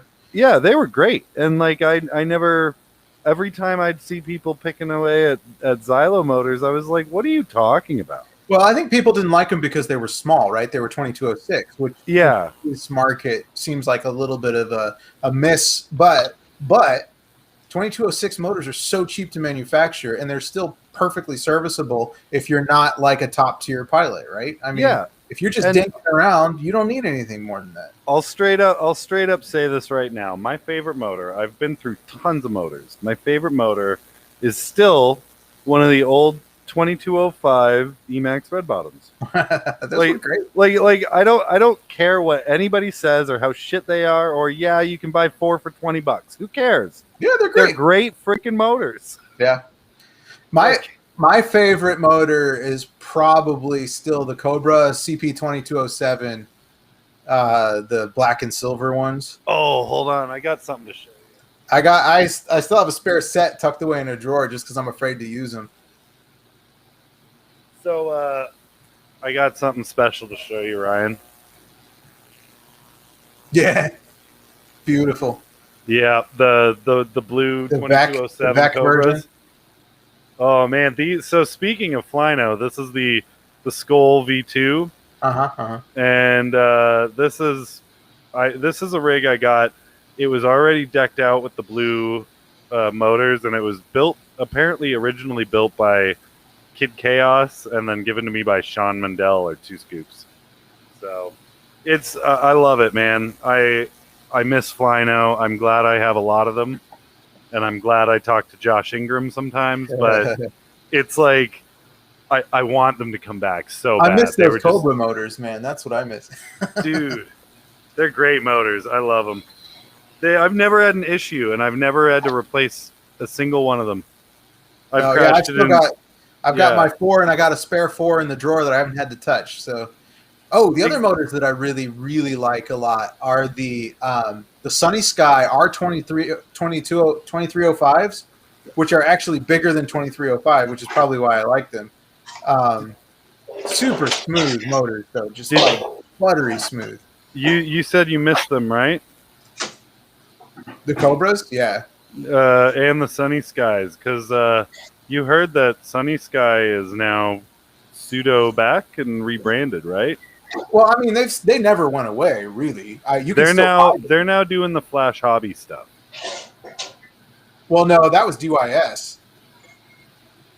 Are you sure? Yeah, because TJ's working. Sunny Sky is still making Sunny Sky stuff and TJ selling them on the Buddy Harvey RC side. Buddy RC is the Sunny Sky reseller. No, so the whole issue with Flash is kind of weird because DYS disappeared for a while.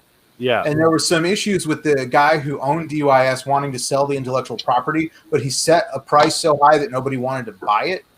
So Flash Hobby kind of did their thing and took some of the engineers from what used to be DYS and started Flash Hobby. But then now all of a sudden DYS is back under their own brand name.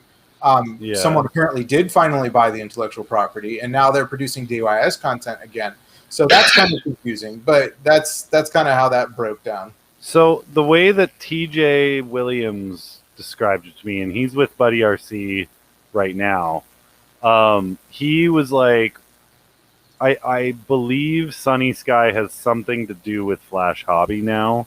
It's possible. I don't remember exactly what he said, whether they're owned by them or what, but he said Sunny Sky is coming back more into the FPV motor side of things, that rather than planes, because they were mostly model aviation for a long time. Well, and they got into the big commercial side of things. Yeah, they started doing those big motors. And he said they're back in the FPV world with better FPV brushless motors, and they're labeled as the Flash Hobby Arthurs or whatever. Interesting. So yeah, that wouldn't surprise me. Yeah, I'm not sure what the correlation between Sunny Sky and Flash Hobby is now. As you said, I'm assuming it's a very confusing and dilute sort of. Yeah, we get into that over there. There's only a certain number of, manufacturers. Yeah, and people with the expertise, and so they get moved around a lot and absorbed into other companies and shifted, and so you never know. From what I have seen, the original Sunny Sky manufacturing facilities were unparalleled in terms of the quality of what they produced. Yes. I would not put Flash Hobby at the same level. No. But that doesn't mean that they aren't somehow affiliated with Sunny Sky. Somehow. I could be very wrong. Maybe TJ said they're just maybe Buddy RC is gonna be distributing the Flash Harvey stuff too. I don't know. Yeah, I know that was the case. Yeah, I know they're doing that, and they're selling Sunny Sky. I know that. But yeah, those Sunny Sky R2305s are amazing 5-inch motors. Yeah. They're actually 24.0, like 5.5, I think, in reality, in the stator size. Yeah. So they're a little taller and a little wider than what they claim on the label. But man, I love those things. Nice. Well, it's now 12:15 my end. Oh, that was crazy. Did y'all get that? Yeah. Something just kicked on your end there? What happened? We just got a big, 5 seconds. Wow, that's gotta be my freaking AC system because it literally just kicked on. Yep, that's what it is then. Oh, damn it. Oh, all right. Time to pad my garage, it looks like. Time to put the dyno matting all the way.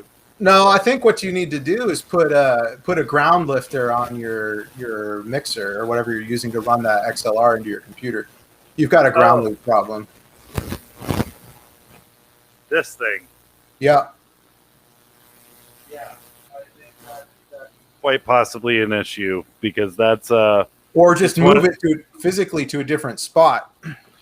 It's literally sitting right next to my power bar and all that, so I'm assuming there's feedback, but it's also one of those low quality newer. Yeah, it's one of those, so I can't really complain because you get what you pay for. So I need to upgrade this. Like it's an Audio Technica mic in a really crappy XLR receiver piece. So I don't know. But guys, I'm going to sign off, and I just wanted to thank both of you guys for coming on. Skyler, I know this was kind of last minute, so thank you very much for joining us, man. Yeah, anytime. Great show. Yeah.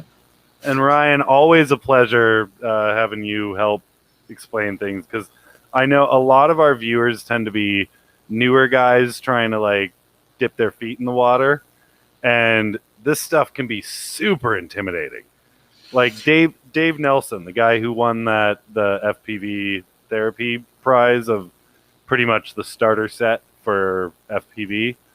He's, as I said, he's a good buddy of mine, and he's very tech savvy. Like, worked in the cellular world for a long time. He loves to tinker, loves doing all the soldering sort of stuff. I sent him an Arduino setup with like a little pan tilt gimbal for that he can mount on his backpack and have like a little gimbal thing for hiking. And he, in like within a day, he was like, by the way, got it all plugged in, program works great. Like he's a tech savvy guy, but he had never been into this. And he jumped in here, watched pretty much the whole thing. His brain felt like it was melting. Like he was like, this is diving into the deep end, but it's all information that I really found helpful because it explained a lot of things about what we're doing. And to a lot of people, it seems like a very different language. And for that, I'm sorry. But when you get into the RC hobby, you will understand that all of this is very, very needed information, and it may feel like your head is about to explode, but then you just got to sit and watch another Bardwell video.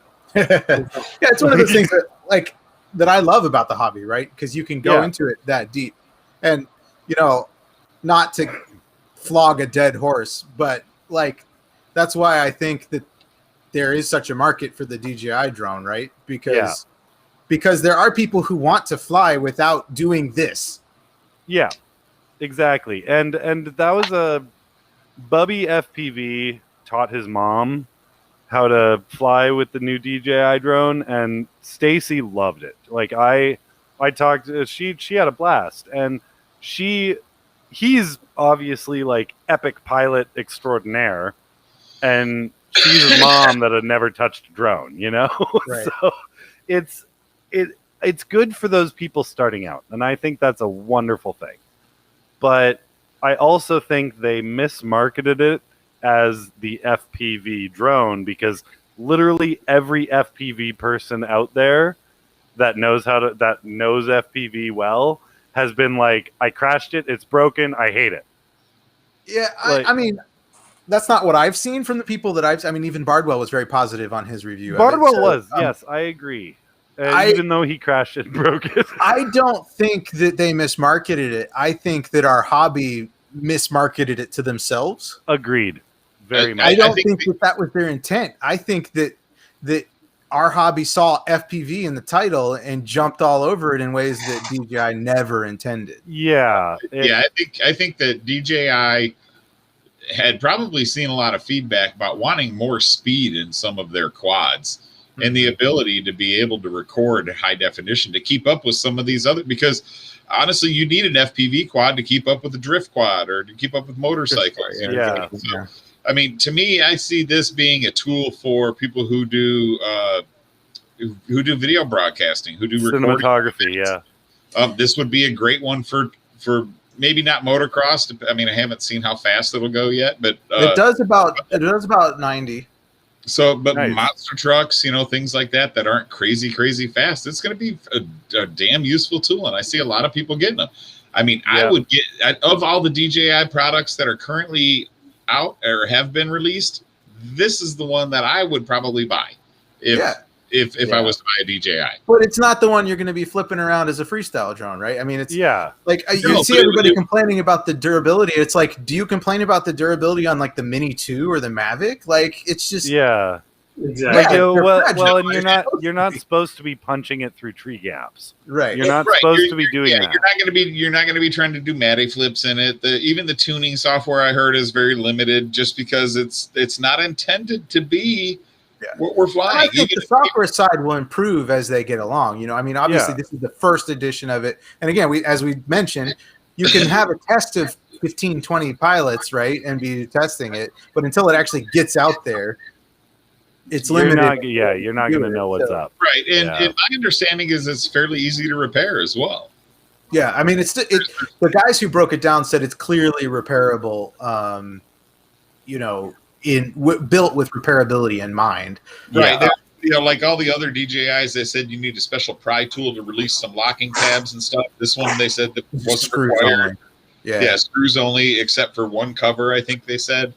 So to me, that sounds like, okay, so maybe they didn't release a whole shitload of parts because they didn't expect everybody to freaking try running through trees, crashing into stuff, and you know what I mean?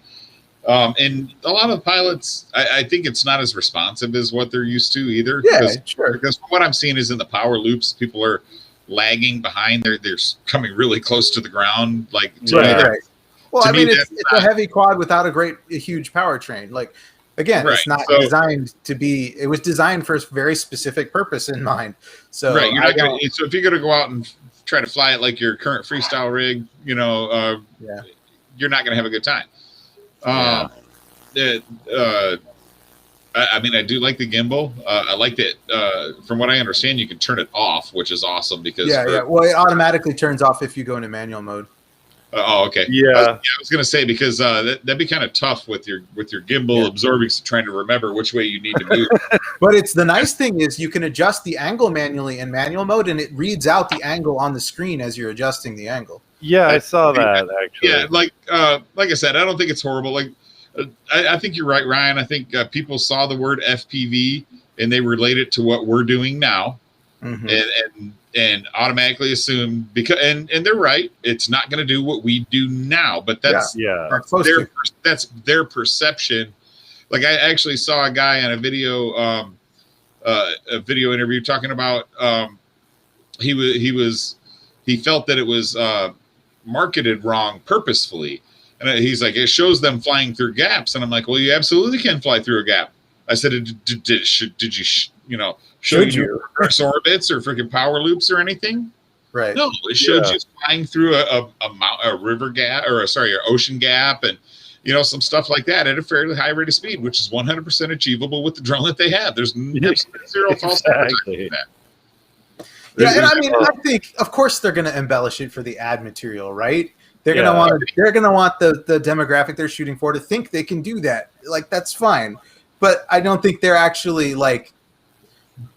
You can make the argument that they're embellishing in their advertising, but who doesn't, right? I mean, every product that's out there is going to take some liberties when they're advertising. The reality of it, and they talk about, people are like, oh, but they send it to all these FPV reviewers. You realize what a tiny fraction of the people that they sent it to were FPV centered YouTube reviewers? So I was, as I said, I started in the cinema world. I have a lot of friends that are still in the DGC or in the Canadian Society of Cinematographers, etc. And a lot of them actually right when it came out, got a lot of those review ones as well. And so it's not going to FPV people. That's as Ryan said. That's the 1%ers here. It's going to people like cinematographers. It's going to landscape photographers. Dude, it's going to people who are going to use it for the purpose it was designed for. It was also sent to the few FPV reviewers that they knew right off the bat before we're going to get it anyway.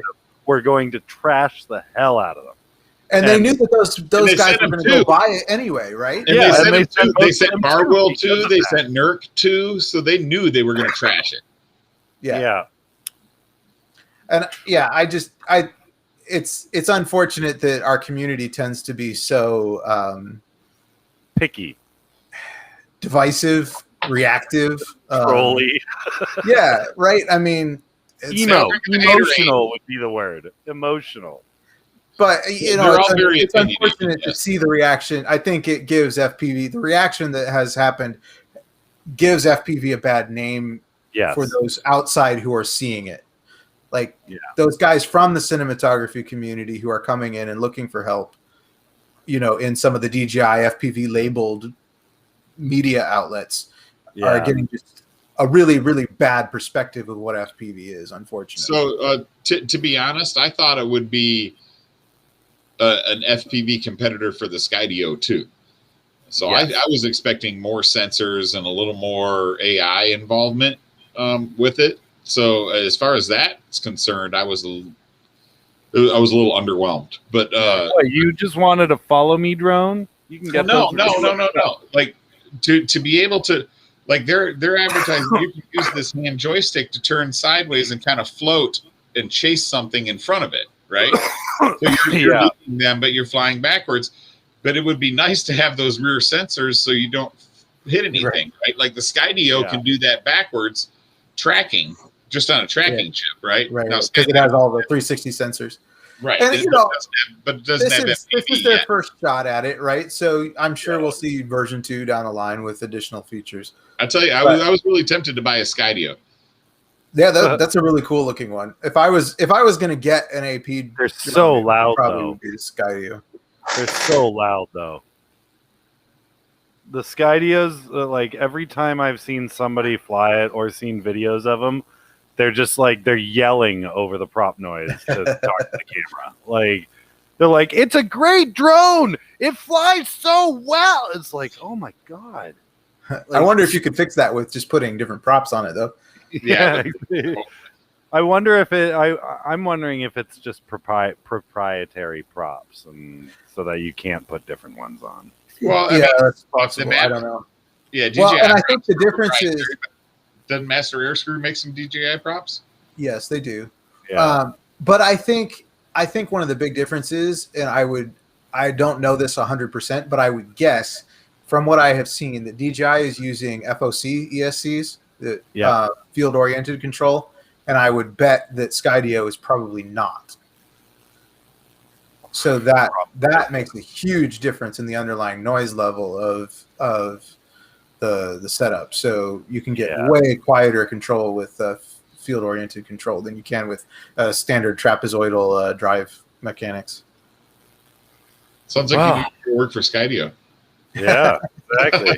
Well, field-oriented control is its own beast, and it's a pain in the rear end. So I can understand why they wouldn't necessarily want to tackle that. I hear that. Well, thank you guys for being on. It was a blast, and I think everybody watching had a blast as well. We're down to 5, so I think it's time. I've actually literally gotten 3 separate messages from people saying, "Dude, this was an awesome episode. Thank you." So.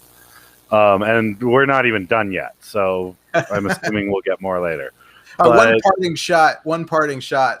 It did make me laugh a little bit that the Flow State documentary included Bob Ruge, but nobody talked to me. So.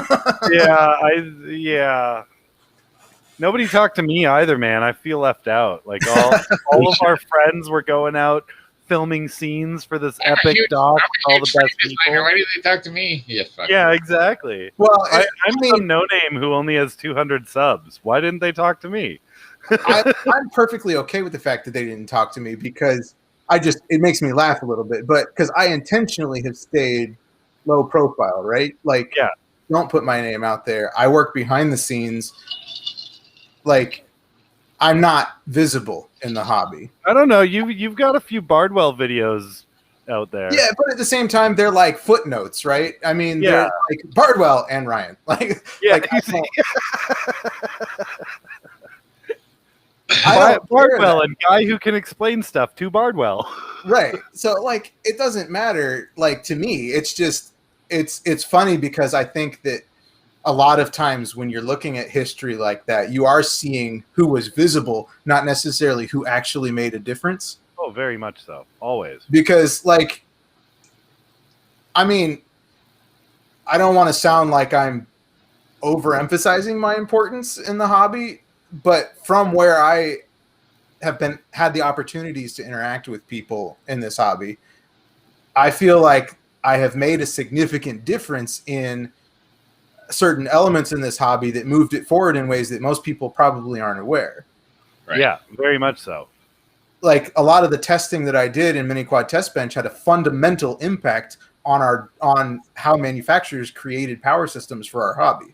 Like, we Very would not be where we Yeah. were today if I hadn't done a lot of that testing.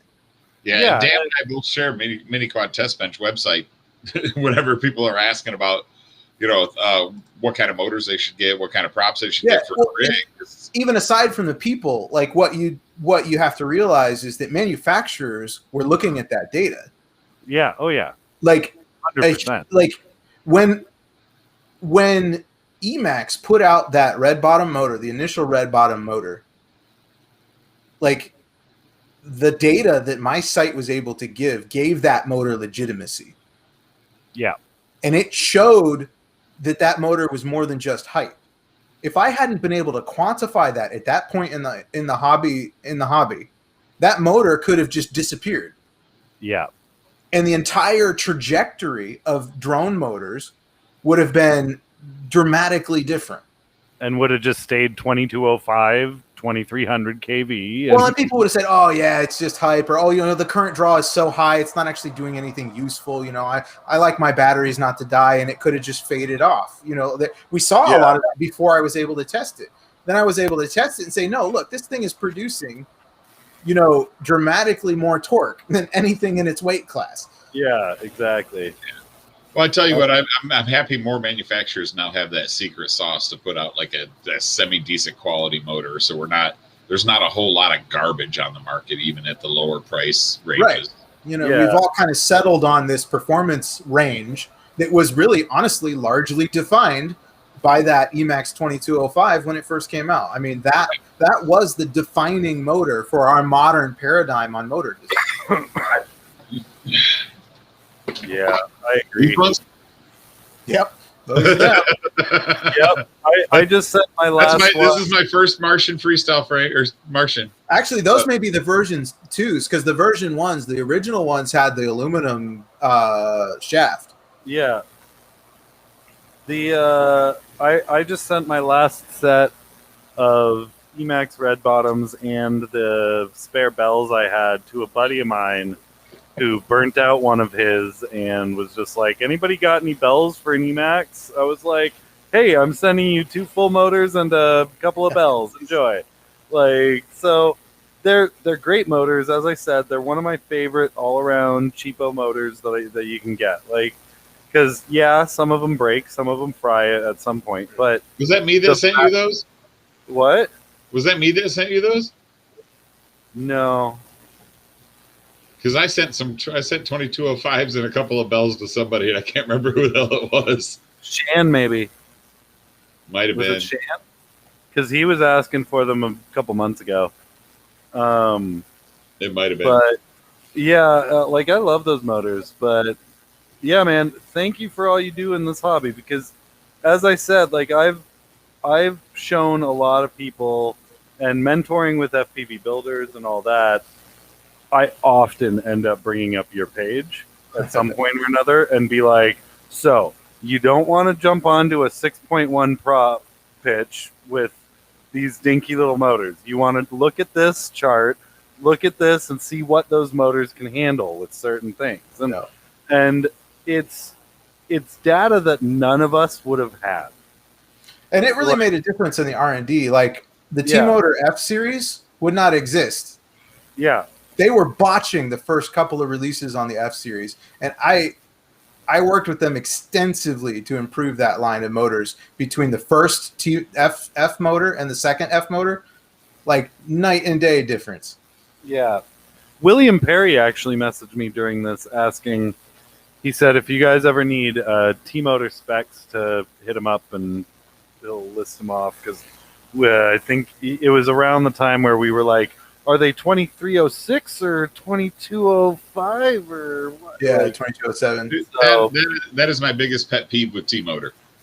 Yeah, here on that one. Is their F coding is different. Yeah. Well, and even then, like I said, they like to embellish those numbers a little bit anyway. Like they'll do half stator sizes larger than what they claim, and slip in a couple extra plates to give it a little extra torque and not really advertise it, so that their performance numbers look better, but they look better because they're actually a larger motor. Lots of that kind of shenanigans going on. Oh well. So what you're saying is when you started going to the 0.5 sizing, they're just actually true motor sizing. Yeah. Right. Basically, well, I mean, like half the time they don't even say that this is 0.5. They just they don't say the stator size at all, right? And then when people do, they just round. Yeah, to me that's frustrating, because that's what I look. I mean, I look for a particular stator size and a particular RPM, and to have to dig for that information keeps me from buying T-Motor. Yeah, they're fantastic motors, though. I mean, they do the F series is really it's one of the best flying motors in that we've got right now. But for me, it's just the price point's not worth it, right? Yeah, right. I mean, I've got the old. I think these are the F40 V1s on my Mutiny. Yeah. I like T-Motor. I've flown only the Velox V2s so far, because I never. Again, the price point was always a bit much to lean me the other direction a lot of the time. Yeah. And only recently did I get sort of in with T-Motor, and they started sending me the motors to check out. I think their new Pacer and Velox lines are really good. Yeah. Yeah, and that's the original Velox. I heard there were a lot of issues with. Yeah. But the new ones, I haven't come across a single issue. Yeah. So. Yeah, I think the version 2s are solid. I still kind of like the Pacer line a little bit better. Yeah. But I won't I have a hard time justifying more than like $20 for a motor. Like that's same. That's hard. Yeah, same. I'm the guy who will wait for the fancy motors to be on sale because they're coming out with a new one. Yeah. And then I'll be like, oh, I guess it's my time to review this motor a year after they came out. So I'm that guy, but and Sunny Sky is selling those R2305s for $9.99, so I just picked up like 8 of those. Atta boy, that's what I gotta do, man. That's one of the big things. Like I know there's some embellishment on their advertising side, but that's one of the big reasons why I've bought so many of the newbie drone motors, is because they come in the pack of 10 for $99.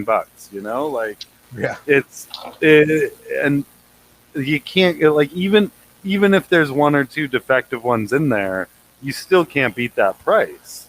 And honestly, motors, there's a low risk of them being defective. Like they're very mechanically simple. Ones, the 1408s that they were selling, the ones with the 5 mil shaft, those ones, they actually came out before they sold them and posted a video and were like, look, if you crank on the prop nut too hard, it's going to pull the shaft up and out. And so that was a big turnoff. A lot of people, what it did was it would break the C-clip underneath. Right. And then it would just yank that whole piece out. Yeah, so that's a design flaw, not really a defect. Yeah, exactly. And that was a design flaw. Same thing. So they were selling it so super cheap that everybody bought it, but nobody bothered to read the disclaimer or watch the video or anything. And so when they got it, they were like, sweet, I got 10 motors. And then they'd put them on and they'd crank their prop on and they'd be like, 3 of them don't work now. What the fuck? And that tells you a lot about a company too, honestly, like how they handle that kind of thing. I dealt with I've dealt with a couple of companies that had issues similar to that. There was one that had a shaft alloy that was incorrectly manufactured. Yeah. They literally were like, please destroy all of these motors. They had sent me a set for testing. Yeah. They were like, destroy them. Like, don't keep them. Get rid of them. I think I know that motor manufacturer because I think I fed back similar things to them. Yeah. So, like, there are manufacturers who will, take the financial hit of saying, we screwed up, we're sorry. Yeah. Now, I get it, though, because if you order a bunch of stock and you're a smaller company, then the reason that I actually went forward and bought them from Newbie Drone, even though I knew about the defect, was because they were upfront about it. Mm-hmm. And they posted a video stating, this is what's going on. We have a lot of stock of these, and we need to get rid of them. If somebody can use them, please buy them. Like, that is the thing. And that's an easy fix, honestly. You just you put a washer under the C-clip and call it a day. Like, yeah, and that's the thing. And actually, that's, or put a larger C-clip in it. And that, like, I just was very careful to, because it's not a unibell. It's got the dual bell piece, and so there's that top piece to the bell, and then the main the main wraparound for the bell. And so what I did when I tightened those was I just held with like a battery strap or whatever, the rubbery battery strap. Right. I held that top part of the motor instead of the entire motor itself. Right. And I cranked on those, and I didn't have a problem at all. It's if you're cranking it hard enough to separate those two pieces, that's when the shaft's going to pull right out. Right. And so the fact that I was aware of it before buying them made me a lot more comfortable. But I've definitely seen a few companies that you see a big defect come into play on social media or in reviews and all that, and the company just instantly denies, and they're like, nope, You're just buying it wrong. And it's like, no, this is something you need to own. Like, and Newbie Drone owned that, despite what anybody may think about their company or their quality or whatever, they own that. And that's the reason that I purchased those motors. Yeah. And like, when it comes to quality, I think one of the big things in this hobby is that you've got two different entities, right? Like, Newbie Drone is the guys who own the name and run the Newbie Drone business. Yeah, and sell. The motors are manufactured by someone else.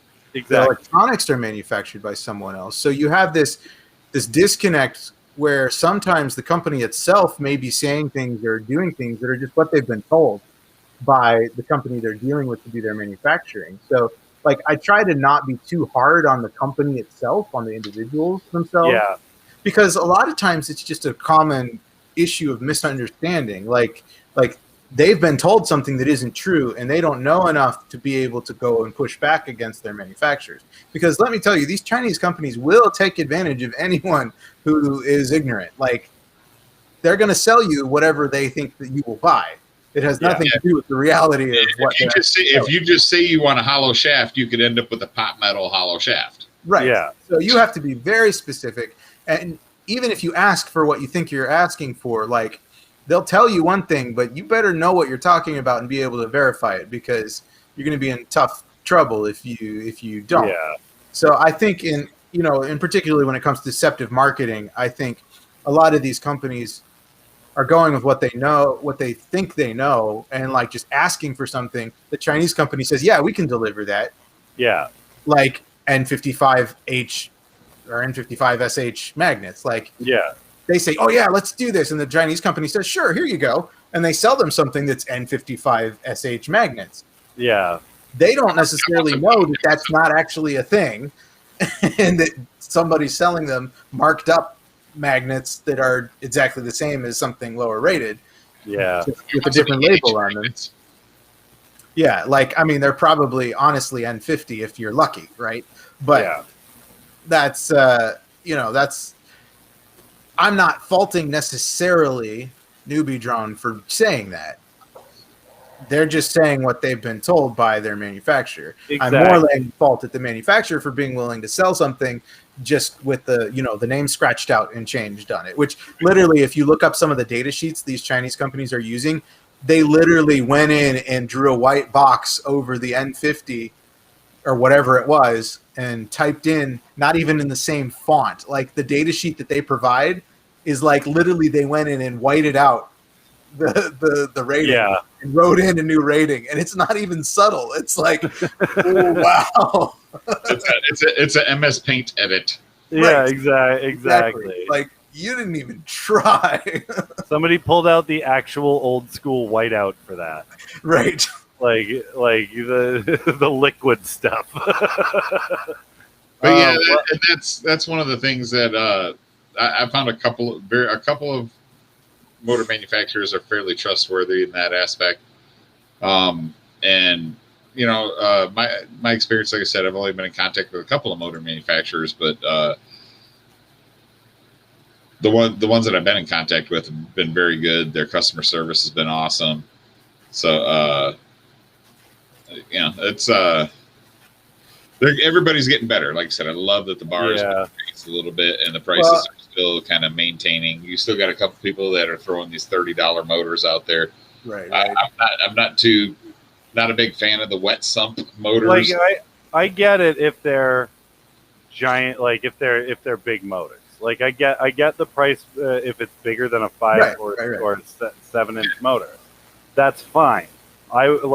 Dude, as I said, I have giant octocopters in my trailer right there. Each motor was $100. Like it's one of those things where you can't really bypass that when you get bigger and bigger. Well, just the amount of raw material that goes into a bigger motor costs more. Exactly. And you're looking at smaller batch manufacturing for a lot of them because they're narrower markets. So, like that makes a difference as well. Right. Exactly. So, all right, boys. Well, thank you very much for joining us. I'm sure we'll have both of you on again at some point. Drum man, glad you popped in towards the end there, bud. Yeah. Skyler, anything before we close out? No, man. I had a blast. I'm glad you could come. Yeah, man. That was awesome. Thank you. We'll do it again. We'll do it again. Definitely will, and I'll keep you posted because I'm still gonna fiddle with the tune on that Kraken for a little bit just to try and smooth it out as much as I can.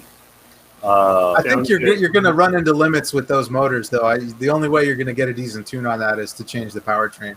Yeah, I think that's accurate as well, and I think Skyler was going to send me some of those 2816s to test, so I think I'm going to swap them out when they get here and just see what the difference is, because as I said, I'm down in the teens for that, and which means your authority is low anyway. Like so in general, the ability of the quad to react to your stick inputs is going to be lower than with a higher PD. And it very much affects it, because I did a couple line of sight tests and just doing a couple flips and rolls and stuff.